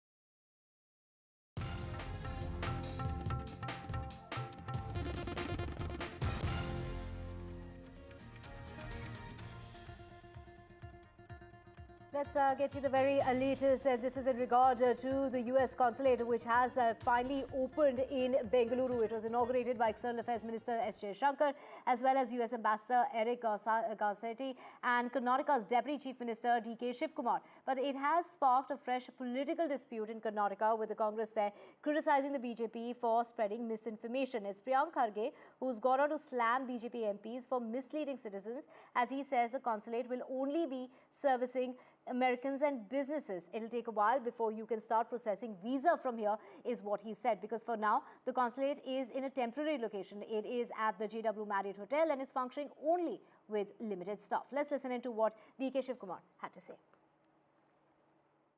The opening of the US consulate in Bengaluru signifies the further deepening of the ties between Bengaluru and the United States, and the importance of Bengaluru and its global standing. From almost a few decades, this was a very just demand of people of Bengaluru that we need to have a US consulate here. This finally has fruitified. I would like to thank, on behalf of people of Bengaluru, Prime Minister Narendra Modi and our External Affairs Minister Jaishankar. This is a good beginning. We were trying this from the last 22 years. Myself and Krishnaji also, we had a meeting on this occasion those days. And when Krishnaji also was the External Affairs, he also tried his best, but it could not happen. But various things came in the middle. But still today is very important for us. I would like to congratulate the US consulate and US ambassador for taking up this bold decision, and the government of India also. It's just a site dedication ceremony. They haven't even zeroed in on the exact site for where the full-fledged consulate would come up. So for the moment, this is a symbolic move, a reassertion of Bengaluru's importance. And you've got, till there is a proper full-fledged consulate, I think the work will happen out of Bengaluru, more on a symbolic level in terms of reiterating it. Obviously a big event for the city. It started with Tejasvi Surya meeting the external affairs minister and sending out a tweet. And then Priyank Kharge turning around and saying that, look, don't try and take credit for this. Don't take, one party should not take credit for it. It's something for Bengaluru and the people of Bengaluru. So a bit of a political slugfest, obviously. DK Shivkumar as well stepping in, as you see there on your screens. He was there at that ceremony at JW Marriott. Then, of course, making his comments as well on that issue. So it will be interesting, but ultimately, remember, this city, obviously as a global hub, has enormous amount of expats and US citizens living here. And it has been a long pending demand. Remember, several other consulates from European countries like the British, French, German, Dutch are all there, including Japan. Several other consulates, even Australian consulate, works out of Bengaluru. But the US was, there was a constant demand for a US representation in this city. Obviously, there'll be no visa services at the moment. That will begin only when they have a final structure to their consular services here. Thank you so much, Veera, for getting us all those details. And fresh trouble for Imran Khan, the former Prime Minister of Pakistan, has been sentenced to 14 years of imprisonment, while his wife, Bushra Bibi, is sentenced to 7 years in prison after finding them guilty of corruption in a case that involves £190 million. This is the trust case, where we do know that Imran Khan is already, of course, he has been in jail, but it is his wife who was arrested from the court itself. So today's verdict has tarnished the reputation of the judiciary in Pakistan. This is what Pakistan's former Prime Minister Imran Khan has gone on to say. In fact, so he is now going to be serving a sentence of 14 years, while his wife has been taken into custody and she has also been found guilty of the same, while her sentence is to the tune of 7 years.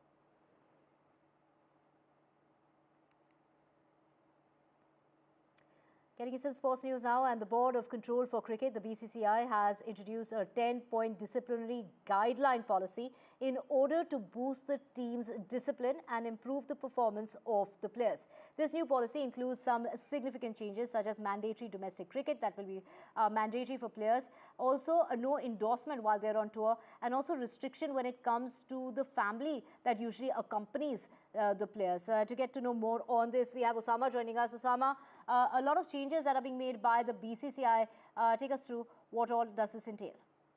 Well, as you rightly mentioned, Divya, the 10-point guideline that has been implemented by the BCCI, it is in order to instill a sense of discipline within the team, which, according to the BCCI, has lacked in the past couple of series. And some of the key points, of course, this is a 10-point guideline, but the four most important points in this particular guidelines is, number one, mandatory participation in domestic cricket. Now, this is something that a lot of the senior players, they have been criticized for not being available for Ranji Trophy or for other domestic tournaments, including the likes of Rohit Sharma and Virat Kohli. And there have been a lot of conversation around how they should be playing more test cricket and more domestic cricket in order to improve their game for the longer format. India, remember, lost against New Zealand. It was a wipeout, 3-0 loss against New Zealand at home. And then the loss in Australia in the Border Gavaskar Trophy. So that is something that the BCCI is very keenly and very strictly looking at. The other important point that the BCCI has mentioned in that letter is the presence of family members during tours. Now, the BCCI says that they are going to limit the duration of the family's stay with the team. Earlier, the family would travel with the team members and they would stay for the entirety of the tournament or the entirety of the tour or the series. But now that time period has been limited to just 14 days. Again, another important point that's mentioned on in that letter is ban on endorsements. Now, if at all any player has to endorse or go out for a shoot apart from BCCI's, he will have to take permission from the BCCI, and there will be repercussions if at all these players do not comply with all these 10 guidelines.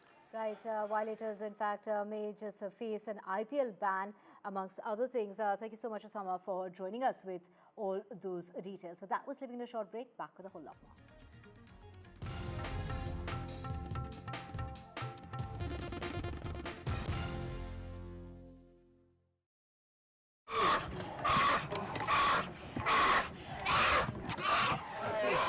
This baby bear is terrified, torn from her mother's paws at a tender age. They will force her to live alone in a tiny, filthy cage, like so many bears driven mad by loneliness, rubbing their wounds raw against the bars, suffering cruelly day after day, year after year, just for people's entertainment. Four Paws found little Potap crammed into a tiny, squalid cage. He'd been there for almost 9 years, lonely and isolated. There are so many more young bears who need your help. Please call 0800 038 0455 or text CUB3 to 78866 and give £2 a month to help rescue them. Every month, your £2 could help us free more bears, help give bears the veterinary care they need, and help them live happy, healthy lives in the freedom of our natural sanctuaries. Call 0800 038 0455 or text CUB3 to 78866 and give £2 a month and help Four Paws free bears from agonising torture. Please, don't leave these bears to suffer for a single day more.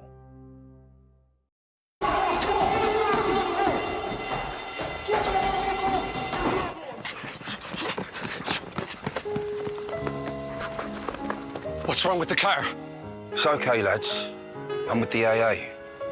Ah, Bombay mix. Because the AA has more expert patrols across the country, you'll be back on the road in no time. No wonder more people choose the AA. Join today. If you're homeless, you're never safe. Tonight, too many young people like Kira will be at risk, right here on our streets. But you could help a young person find safety and begin a new future by sponsoring a room at Centrepoint. It's more than a room. You get real support and training to help you get your life back on track. Please search Centrepoint Room online today or call 0808 281 8001 and be the turning point for a young person like Kira. Thank you. I kept calling her, but she didn't pick up just because it was 2 a.m. I get it, bro. Not every travel company delivers on their promise of 24/7 customer support. Get true 24/7 customer support everywhere you go with Brightsun. Brightsun Travel, making travel brighter. Now we move on to the next category, which is the Youth Icon of the Year.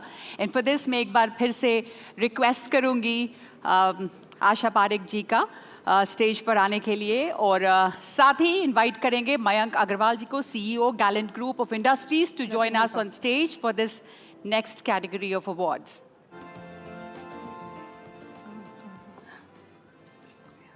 Ananya Pandey. Congratulations, Ananya. And Ananya Pandey, actor, is getting this award for her advocacy work on combating cyberbullying, growing achievements in the film industry, and strong influence on social media. And that's what makes Ananya Pandey NDTV Youth Icon of the Year 2024. She represents a blend of modern values, relatability, and a commitment to meaningful causes, which are essential qualities for inspiring today's youth. Congratulations, very many Thank congratulations. You. Thank you. And Ananya, there are just a few questions for Yes. you. You've, diverse characters, and you've made a shift from big screen to OTT. Big superstars have done their shift. What is your opinion on that, and what's your next move? Firstly, I just want to thank NDTV for this award. It's truly very, very humbling, and to get it from Asha Parekh ji, I'm such a big fan of your work, so this is a pinch me moment for sure.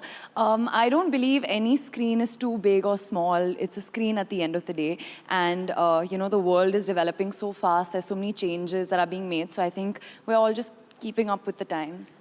Ananya, the fact is that 2024, this year has been phenomenal for you. One success after another. Kahan Kho Gaye Hum, Call Me Bay, CTRL. How does it feel to have multiple successes in one single year? It's really a dream come true.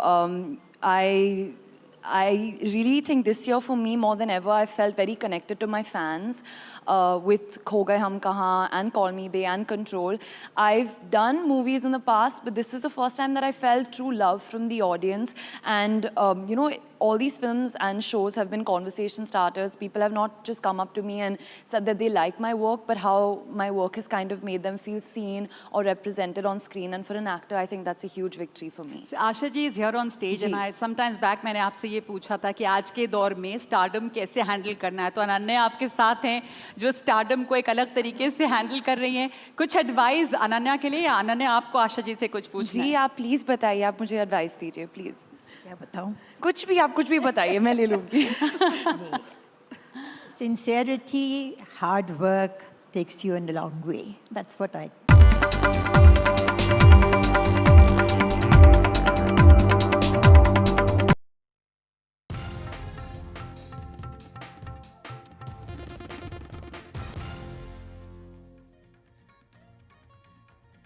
Welcome back. While the controversy surrounding L&T chairman Subramaniam Swamy's remarks advocating 90-hour work week is still rife, Amitabh Kant has come out in his defense, reiterating what the HR head of L&T had said about those remarks being taken out of context. Amitabh Kant says that the statement was twisted, while all he was really trying to achieve here was that he was trying to motivate his team. Listen into this exclusive interview with my colleague Maria Shakil. Mr. Kant, there is an ongoing debate which is going on in the country right now with regards to work hours. Yeah. And it has been started by multiple veterans of titans of business in India. Yeah. But one comment which was made by the L&T boss with regards to 90 hours work week, and also he should not spend too much time watching or looking at his wife. It has got reactions. What do you think about the work hours, and how many hours do you work yourself? Well, I slog it out. I believe in slogging it out. I believe in hard work. I truly believe that if India is to become a developed nation by 2047, India, you know, there are very few countries in the world, Japan post-World War II, they were working hard. Korea was working hard when it was growing. China worked hard for 3 decades. If India is to get out of the middle income trap, Indians must work hard, but they also must have a clear outcome. Working hard doesn't mean that you won't have a work-life balance. All Indians must be very clear that very few countries have been able to grow at 9 to 10% per annum year after year without working hard. So I know Mr. Subramaniam very well. You know, he's a top-class CEO. He's someone who's got a stellar record. He's delivered as the CEO of L&T. And he was just trying to inspire and motivate his team. He was telling them that please work hard so that we can deliver our projects before time. Now that's been twisted out of context to my mind, and I am a strong believer that India needs to work hard, India needs to have clear outcomes. India also needs to maintain a work-life balance, and that work-life balance will actually come from working hard. But working hard doesn't mean working extra hours. No, you have to have outcomes. So all that he's telling his team is that we have these projects to deliver. These are all hardcore infrastructure projects. So work for 90 hours a week. You work and deliver them before time, much before time, that's it. But to my mind, you know, many of these issues are raised by people who do not realize the significance and importance of what India needs to do to become a developed nation by 2047. It's a tough job. It's not easy. You have to improve your infrastructure. You have to improve your learning outcome. You have to improve your health outcomes. You need to push on your exports. These are all very challenging things. It's not an easy task. And therefore, you know, the country must rally around to not merely working hard, but define its clear outcomes that we want. PM has set an outcome, and that outcome is that we must become a developed nation by 2047. What does it mean? Your GDP must grow 9 times. Your per capita income must grow 8 times. Your manufacturing has to grow 16 times in this period. That can't be done without very, very hard work with defined outcomes. And in just days to go before the union budget is announced, Editor-in-Chief of NDTV Network, Sanjay Pugalia, spoke with the chairperson of Finance Commission as well as the former chairman of Finance Commission. Let's listen in to this very special interview. We have, therefore, a daunting agenda ahead, and this daunting agenda needs to be addressed if we are to realize our quest to become a developed economy by 47. Another important area of economic reforms is to do away with this constant cycle of elections taking place every second day. This distracts from governance, this distracts from the promises made to the electorate, fritters the energy into wasteful freebies expenditure, leads to higher fiscal deficit, puts a strain on every segment of the governance process, from policemen to teachers to health workers. I do believe that the initiative which has been taken in introducing this bill in Parliament for one nation, one election constitutes a very, very far-reaching, important reforms far beyond the political matrix, which has huge implications for economic growth and development. If I may add, on this very, very important issue that Mr. Singh has mentioned, one nation, one election, when elections happen repeatedly, it also impacts the government's ability to introduce reforms. The current situation actually provides a good example that May 2024, we had the parliamentary elections, and since then we have been having one or another election every 6 months. And that obviously denies the government the ability to bring in major reforms, because they then become the bone of contention during the elections. Even now, you know, if we look up, it appears there is a one-year window, but even during this one-year window, you got the election in Delhi, you got the election in Bihar. So, you know, when these repeated elections happen, they, as Mr. Singh has said, they really impact the ability, the governance, everything, and that has far-reaching implications for economic growth. So if this very, very important reform actually takes place, I think reforms will move faster. And you can watch that entire interview tonight at 8:30 p.m. only on NDTV 24/7 with NDTV's Sanjay Pugalia.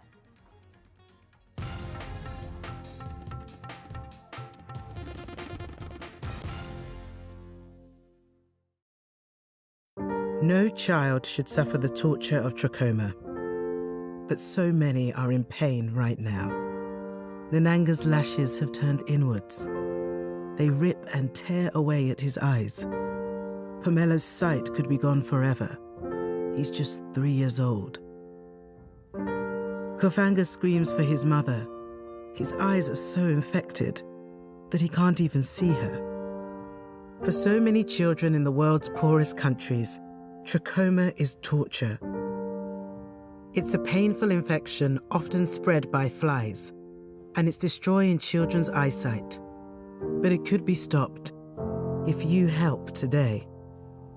By calling 0800 021 3925 and giving £2 a month to Sightsavers, you can help make sure children get the treatment they desperately need. You'll help us bring them the medicines and the care that can treat infections. And that means you'll be helping to save children from the torture of trachoma and a life of blindness. Please help us reach them.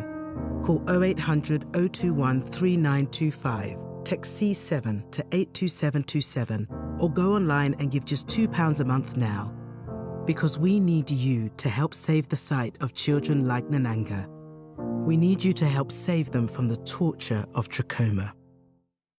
I like making sure I've got all the right tools for the job. And now that I'm 50, that means looking after the life I've built, protecting my lot if anything happened to me.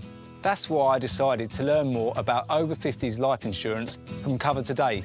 They're the only over 50s life insurer with no waiting period, unlike other insurers who could make you wait up to 2 years for full cover. With Cover Today, you're fully covered from day one. And you're covered for the whole of your life. Plus, unlike other things in life, the price never goes up. Learning more couldn't be simpler. Go online or talk to their friendly UK team in just one phone call. Cover Today are the only over 50s life insurer with no waiting period and no annoying trips to the doctors either. Plus, you get your choice of a £125 gift card. Cover Today has given me genuine peace of mind. And now that's done, I can get on with something much more interesting. To find out more about Cover Today, call our friendly UK team on 0808 143 4733 or visit covertoday.co.uk. As a Marie Curie nurse, I help people spend their final moments at home with their loved ones. But I can only be there if people go out and collect for Marie Curie.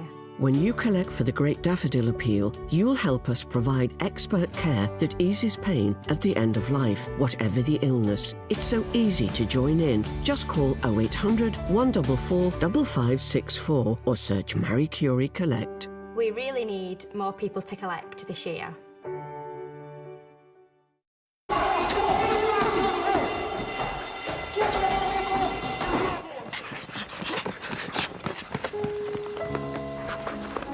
What's wrong with the car?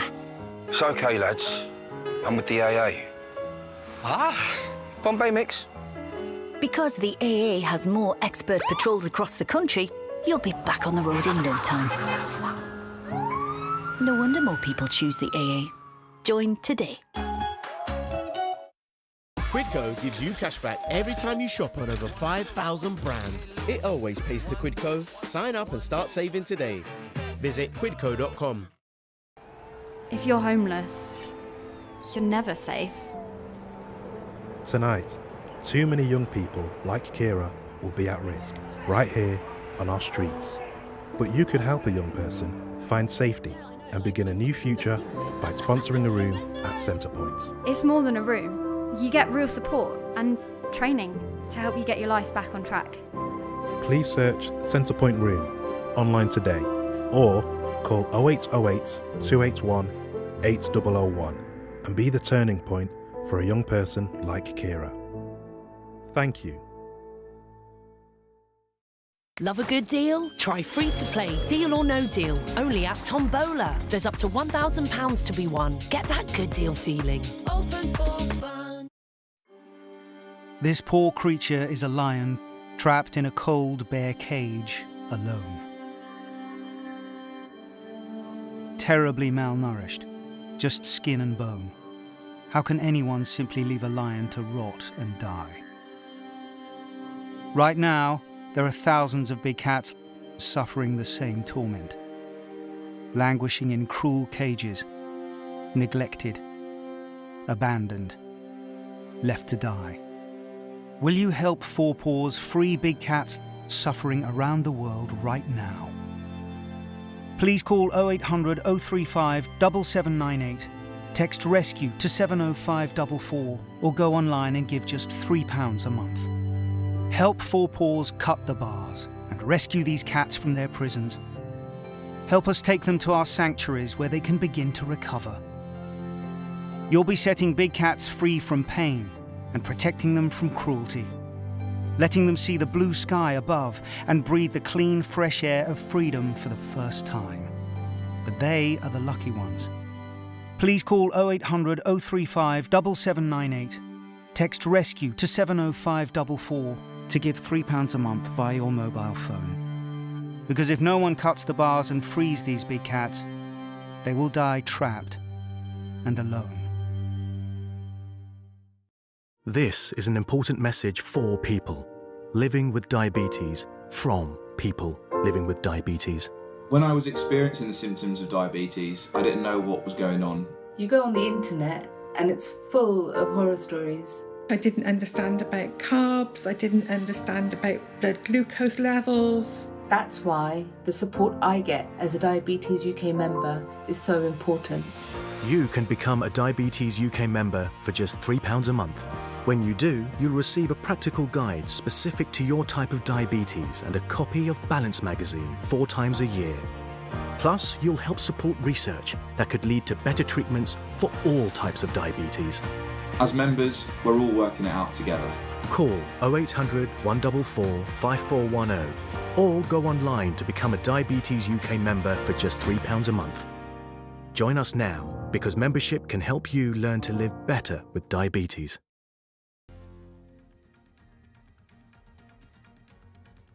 Hello and welcome. You're watching NDTV 24/7. I'm Osama Shah. The BCCI has come out with a 10-point guideline for the players.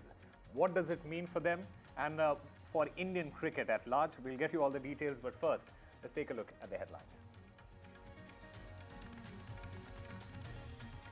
In the Saif Ali Khan attack case, police say that Saif's attacker is still at large and the man who was quizzed by the police is not the suspect.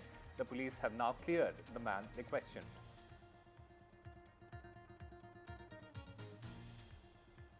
BJP releases its manifesto for the upcoming Delhi elections. Big promises made by the BJP for the women in Delhi. JP Nadda slams the Aam Aadmi Party over free bus rides for students. And ahead of the Delhi elections, it is a war of poll promises. Kejriwal says that there will be free bus rides for the students of Delhi and that the BJP can promise anything, but they won't win.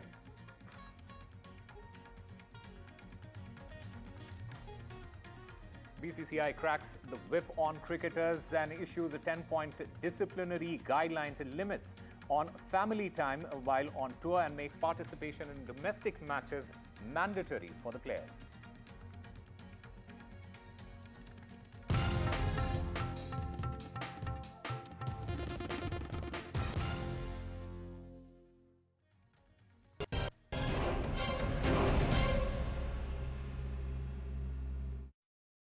Well, the big story that we are tracking at the top of this hour is the Saif Ali Khan attack case. The police, they had initiated a full investigation and are reviewing new CCTV footage from the night of the attack. However, no arrests have been made yet and the attacker is still at large. The latest is that initially the police questioned the man in connection with the case, but he has been cleared and is not considered a suspect at this point.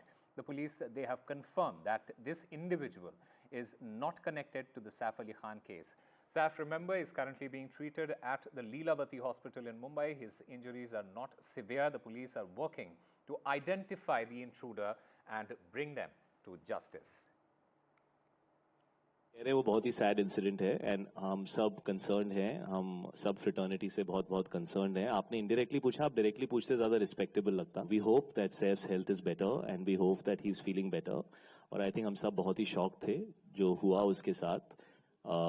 इतनी personal space में बहुत ही मुश्किल चीज़ है absorb करना मुंबई जैसे शहर में. यहाँ पे आई एम श्योर पुलिस पूरी कोशिश कर रही है. ऐसा होता नहीं है मॉब में. बहुत ही मुंबई सेफ शहर है. यहाँ पे आप प्राउडली कहते हैं कि 2 बजे 3 बजे भी अगर आपका कोई फैमिली मेंबर, कोई लेडीज हो, वो अगर रोड पर जाएं तो बहुत सेफ रहता है. तो बहुत ही शॉकिंग इंसिडेंट है and we are hoping that उनकी हेल्थ जल्दी रिकवर करे. We are hoping and praying for him all the time.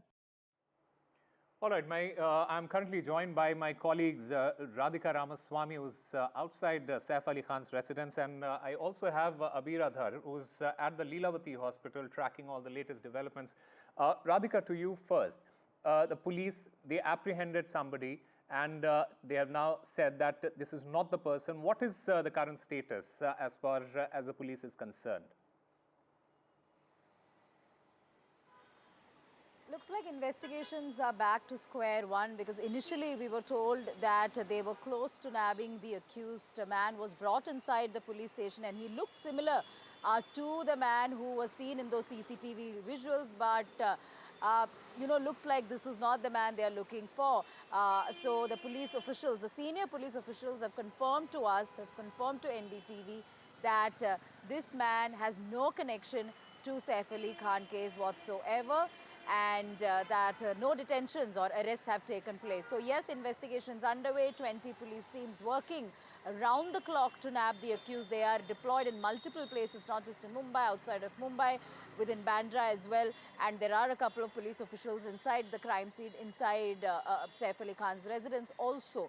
But the fact remains that no arrests have taken place. It's been more than a day that this incident took place, but absolutely no trace of the accused. Multiple people were questioned since yesterday, including nannies, house helps, workers in the building, to understand the sequence of events and also to understand if the man had any sort of insider help, if he got any sort of insider help, because looks like this man knew the layout of the building, knew the ins and outs of the building and Saif Ali Khan's residence. So did he know anybody who worked there?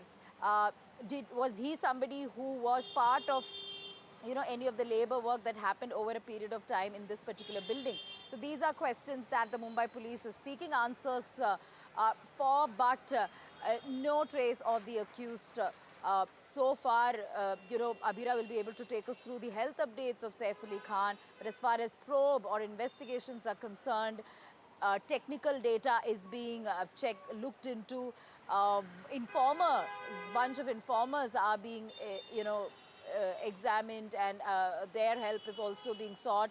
And on the day of the incident, they are getting data, mobile data dump as well, which means they're trying to understand which are the mobile networks that were active on the day of the incident in the neighborhood, and therefore narrowing down on the suspect perhaps.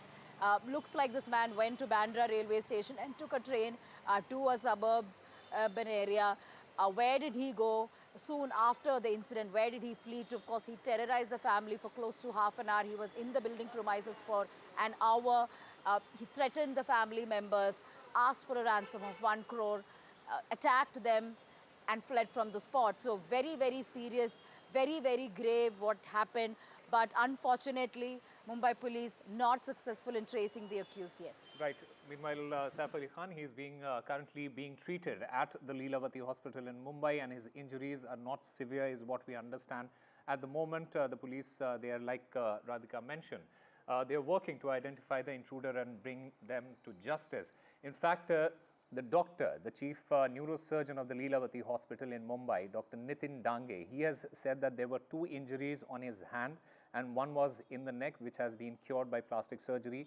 There have been other surgeries as well, and we'll try and get a sense of that from Abira there. Abira, before we go to Abira, just listen in to what the doctor had to say. He is doing presently very well. His parameters have improved. He is being shifted from ICU to a special room for him. Today we will be keeping visitors in check because we want him to take rest. 2 millimetre से बच गया. जहाँ तक knife पहुँचा है उससे 2 millimetre और जाने से स्पाइनल कॉर्ड में इंजरी हो सकता था, which is he is very very fortunate. It's a very deep wound, but वो जस्ट स्पाइन कॉर्ड से थोड़ा बच गया, तो उनकी एक अच्छी वो है. और मैंने जैसा आपको बताया बहुत बोल्डली बिहेव किए हैं. All right, Abira is there with us from outside the Leelavati Hospital there. Abira, what is the latest as far as Saif Ali Khan's health is concerned, and when can he be discharged from the hospital? From what we understand, his injuries are not severe, is what the doctors have said. But what is the latest that you can tell us? We spoke to the doctor. We were taken inside. The media was taken inside Leelavati Hospital, and the doctor gave us full lowdown of his health, starting from the time that he entered the hospital. The doctors were there, and they were the eyewitness. They said he walked in holding his 8-year son's hand, Taimur's hand. He walked in bleeding. He had 6 major injuries, and he was completely drenched in blood when he walked in, and he actually walked and entered the OT. He didn't even need a stretcher. He was like a lion. That's exactly what the doctors said. Then the doctors also said that, he had the major injury was the spine injury. So you just heard him say in that bite that just by 2 mm, the knife didn't touch the spinal cord. If that would have happened, it would have been really dangerous. But because that didn't happen, they could easily remove the knife, and it was not a blade, it was actually a knife part of a knife, and it was removed, and the spinal fluid that was leaking out, that was repaired by the neurosurgeons. The surgery went on for 5 hours, and right now he's in the road of recovery. He also had 3 scratches, three big wounds on his hand and neck, which was taken care of by the plastic surgeons. And after coming out, he stayed overnight in the ICU. He was under observation and he's doing pretty well. Today, they said we made him walk just to see that if there is movement in the body, and there is no risk of paralysis. So he's doing pretty well. He's on a normal diet. The doctor said the only thing we need to take care of is infection. So we are restricting visitors. Only family is allowed today. As we have seen from morning, we have seen Soha Ali Khan, his sister, his mother, Sharmila Tagore and Kareena Kapoor have visited the hospital. Nobody else, even Kunal Khemu, we saw his brother-in-law visiting. No other visitors are allowed today because he needs rest, and also because there are chances of infection. He will not be allowed to meet anybody. But about he getting discharged, the doctor said it will only depend on how well he's improving, and he's on bed rest for a week at least. So we are guessing for a week he will be here under observation, and the recovery needs to happen here before they give a green signal for him to go home. All right, Abir Adhar and Radhika Ramaswamy, thank you very much for getting us all the latest. We'll keep tracking this entire story as it develops. Now, shifting our focus to our other big story that we are tracking, the dates for the budget session has been announced. It will be 31st of January till the 13th of February and the 10th of March till the 4th of April. The President address will happen on the 31st January, and the budget will be presented on the 1st of February. And my colleague Aishwarya Jain joins us to get us more on this. Aishwarya, we've seen what happened during the last Parliament session. What can we expect from this particular session, and what are the details about the budget sessions? Well, certainly, and the President of India can give assent to the summons by the Parliamentary Affairs Ministry. As far as the ministry is concerned, they had already finalized the dates, as every year for 1st of February the budget convenes, and therefore the reason perhaps on 31st of January we've been told that President of India will be addressing a joint parliamentary session of both the houses in the Central Hall of the Parliament, and it will be on 1st of February when the budget will be presented by Finance Minister Nirmala Sitharaman. So the budget session always happens in 2 parts. The first session of the budget session, the dates is likely to be conferred as 31st of January to 13th of February, and the second part will be from 10th of March to 4th of April, 5th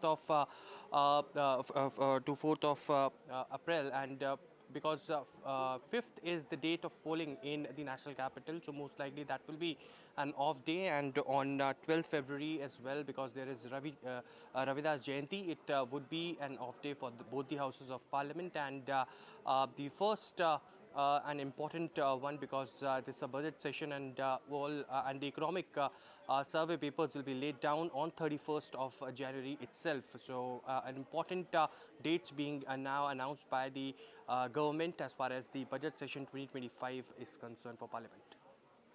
All right, Aishwarya Jain, thank you very much for getting us all the latest.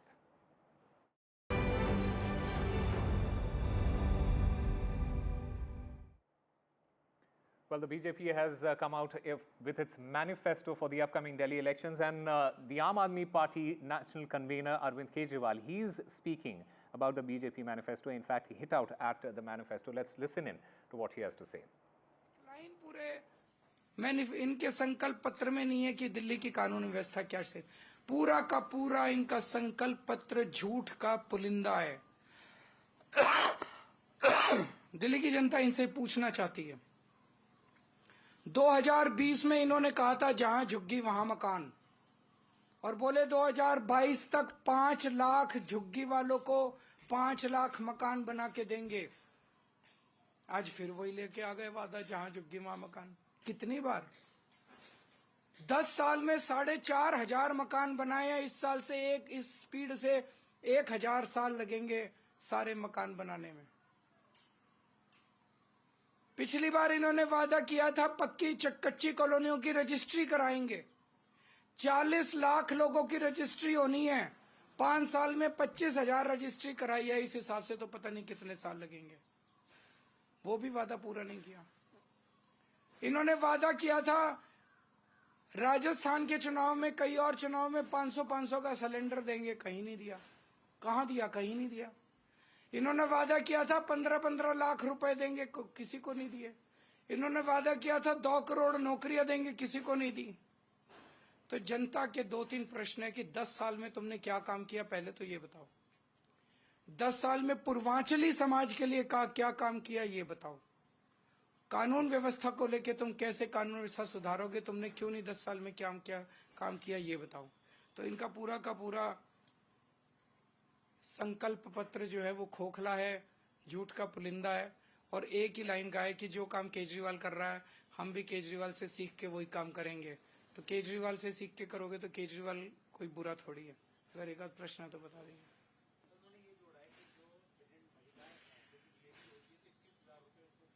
अभी तक क्या क्या दिया उन्होंने दिल्ली को?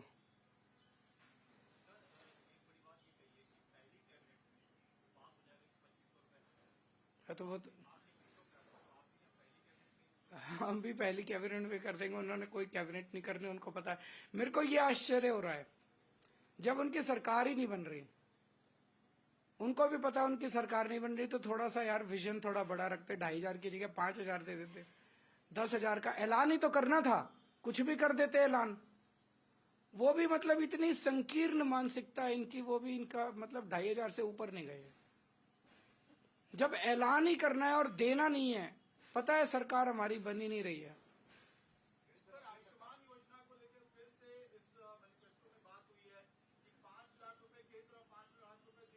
वो दिल्ली आज supreme court ने उस पर स्टे लगा ही दिया है, तो वो तो अब रिडंडेंट हो गया, क्वेश्चन ही रिडंडेंट हो गया। All right, Arvind Kejriwal there hitting out at the BJP and the BJP's Sankalp Patra. In fact, the Bharatiya Janata Party has unveiled its manifesto or the Sankalp Patra for the upcoming Delhi Assembly elections. It is packed with promises, mostly aimed at wooing voters, especially women. There have been multiple women-centric schemes, including Mahila Samriddhi scheme. There is pregnancy aid. There is also LPG subsidy there, free gas cylinders. There's Ayushman Bharat, among other promises that have been made by the BJP. These promises, they're part of BJP's Sankalp Patra manifesto, which aims to showcase the party's commitment to women empowerment, healthcare and social welfare. In fact, I'm currently joined by my colleague Ishika Verma there. Ishika, just take us through some of the points from the BJP's manifesto or the Sankalp Patra. And how does it compare with all the promises that have been made by the Congress and the Aam Aadmi Party? Well, Osama, first of all, I'd like to tell our viewers that it is official now that the freebies have taken the center stage in this Delhi election. Now, in fact, if we talk about, the promises packed manifesto, part of the manifesto that BJP has released today. Now, in counter to Aam Aadmi Party's Mahila Samman Yojana, BJP has come out with Mahila Samriddhi Yojana, where in fact, it has promised 500 for women here. Not just that, only adding to that, they have also, released a promise, rather, a yojana for the pregnant women.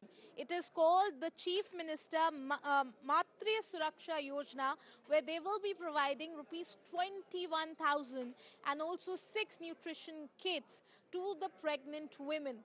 Not just that, let me also tell you here that, in comparison to Aam Aadmi Party's Sanjeevani Yojana, that is for the healthcare, BJP has said that, when they come to power, that is if they come to power, in the very first cabinet meeting, they will be implementing the Ayushman Bharat scheme of the center government, and plus, they will be adding a a 5 lakh cover from the state government's healthcare scheme. So this is what they are saying. It is a 10 lakh, 10 lakh healthcare cover that will be provided if BJP comes to power here in Delhi. Now, not just that, we are also seeing that many more promises have been made. If we talk about senior citizens here, the BJP has said that they have also brought a pension scheme in their manifesto for the senior citizen, which says that 2,000 to 2,500 rupees monthly for senior citizens of age 60 to 70 and above 70 years. The amount, the financial aid that will be given will be of rupees 3,000. So these are in fact few of the promises that the BJP has announced today in this part of the manifesto. And as you rightly said, now it is in fact we are seeing that after the Aam Aadmi Party and the Congress, it is now BJP also whose manifesto is filled with freebie promises. Now remains to be seen that on which side the voters will rely more on. But Kejriwal certainly has now hit at JP Nadda and also the BJP, saying that it is the same BJP that once used to say that freebies are wrong, and today in fact they are giving promises only on freebies. So certainly war of words also escalating ahead of election. Over to you. All right, Ishika Verma, thank you very much for getting us all the latest. And as you mentioned, there is a freebie fever that has taken over from both Aam Aadmi Party and the BJP. And this just weeks to go for the Delhi elections. All the parties, they are now vowing free bus rides. Kejriwal, in fact, he's making his latest promises of free bus rides for students. BJP releasing their manifesto, promising big promises made for the women of Delhi, and the BJP has in fact promised to implement Ayushman Bharat in Delhi. In fact, let's listen in to what Kejriwal had to say regards to the BJP's manifesto. Metro Delhi सरकार और केंद्र सरकार का 50-50 venture है। तो मैंने आज प्रधानमंत्री जी को चिट्ठी लिखी है कि हमें स्टूडेंट्स को 50% कंसेशन देना चाहिए मेट्रो के फेयर में, और चुनाव खत्म होने के बाद हम बसों में फ्री बस सफर कर देंगे स्टूडेंट्स का, और मेट्रो के अंदर 50% कंसेशन बच्चों को हम देंगे। तो ये एक बहुत बड़ी घोषणा दिल्ली के स्टूडेंट्स के लिए है। मैं उम्मीद करता हूं कि दिल्ली के स्टूडेंट्स इसका स्वागत करेंगे। Well, big promises made there by the Aam Aadmi Party chief Arvind Kejriwal, but also let's listen into how the BJP is reacting by saying that whatever they have promised, Aam Aadmi Party hasn't really implemented. जो schemes चल रही हैं उसका जो result निकलना चाहिए, अब transport की बात कीजिए, आपने फ्री तो कर दिया, लेकिन बसेस कितनी बढ़ाई, ट्रांसपोर्टेशन की फैसिलिटी कितनी बढ़ाई। सो लास्ट माइल डिलीवरी, इसलिए हम उसको सुदृढ़ीकरण भी करेंगे और साथ में भ्रष्टाचार मुक्त करेंगे। Arvind Kejriwal has said that he is about to give free bus rides to the school and college going students in Delhi. All these 10 years, suddenly he's woken up to the problems faced by the youth. So, I mean, nobody takes an outgoing government seriously. Sir, we are also seeing that the BJP is about to announce this manifesto today, and also they've been out of power for the last 27 years in Delhi, and for the next 5 years also they'll have to continue being satisfied living in the audience gallery. So JP Nadda is about to announce all of these schemes for Delhi, and also we for him. They always expose Mr. Nadda whenever they know they are losing an election. Sir, also we are seeing that, on Saif Ali Khan's attack, what we are seeing is that Imran Masood has given out a remark against Kejriwal and has said that he is in fact leveraging the attack against Saif Ali Khan. No, frankly, I was expecting Mr. Arvind Kejriwal to respond to Mohan Bhagwat's obnoxious comments against the freedom struggle of this country. We are still waiting. Arvind Kejriwal doesn't have the courage to open his mouth when it comes to the RSS. Why?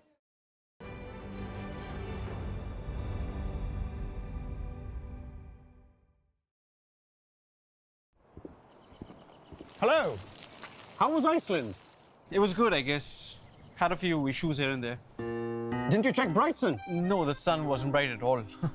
Iceland, you know. Wait, you don't know Brighton? They must have missed out on some seamless visa assistance. Plus extra baggage allowance and 24/7 customer support. I mean, there's a reason they're rated excellent on Trustpilot. Brightson Travel, making travel brighter. No child should suffer the torture of trachoma. But so many are in pain right now. Nananga's lashes have turned inwards.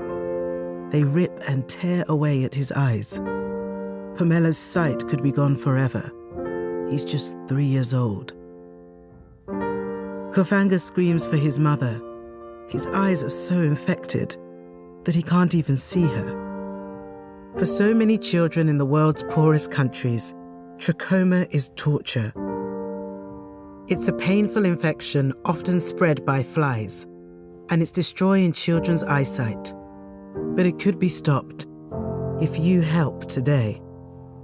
By calling 0800 038 4926 and giving £1 a week to Sightsavers, you can help make sure children get the treatment they desperately need. You'll help us bring them the medicines and the care that can treat infections. And that means you'll be helping to save children from the torture of trachoma and a life of blindness. Please help us reach them. Call 0800 038 4926. Text C13 to 82727 or go online and give just £1 a week now. Because we need you to help save the sight of children like Nananga. We need you to help save them from the torture of trachoma. From interesting tech startups to industry-leading companies, politics, sports, culture, curry, cricket. Oh, there's so much to talk about. Like me, if you too thrive on interesting conversations, this is a show you cannot miss. Watch this space to know more about all matters and all people that make Britain what it is today. Out of Britain, with me, Radhika Iyer.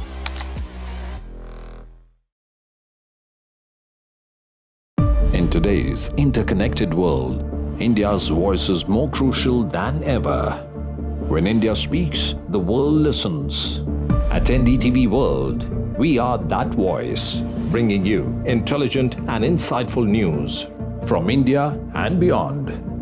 From geopolitics and diplomacy to economic shifts, migrations, tech disruptions, and the stories of our diaspora. We cover the news that shapes our global future.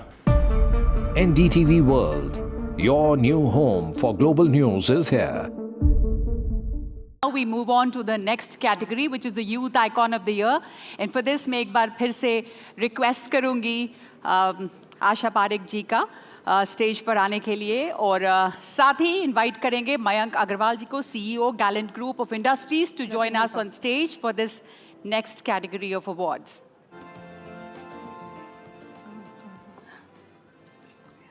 Ananya Pandey. Congratulations, Ananya.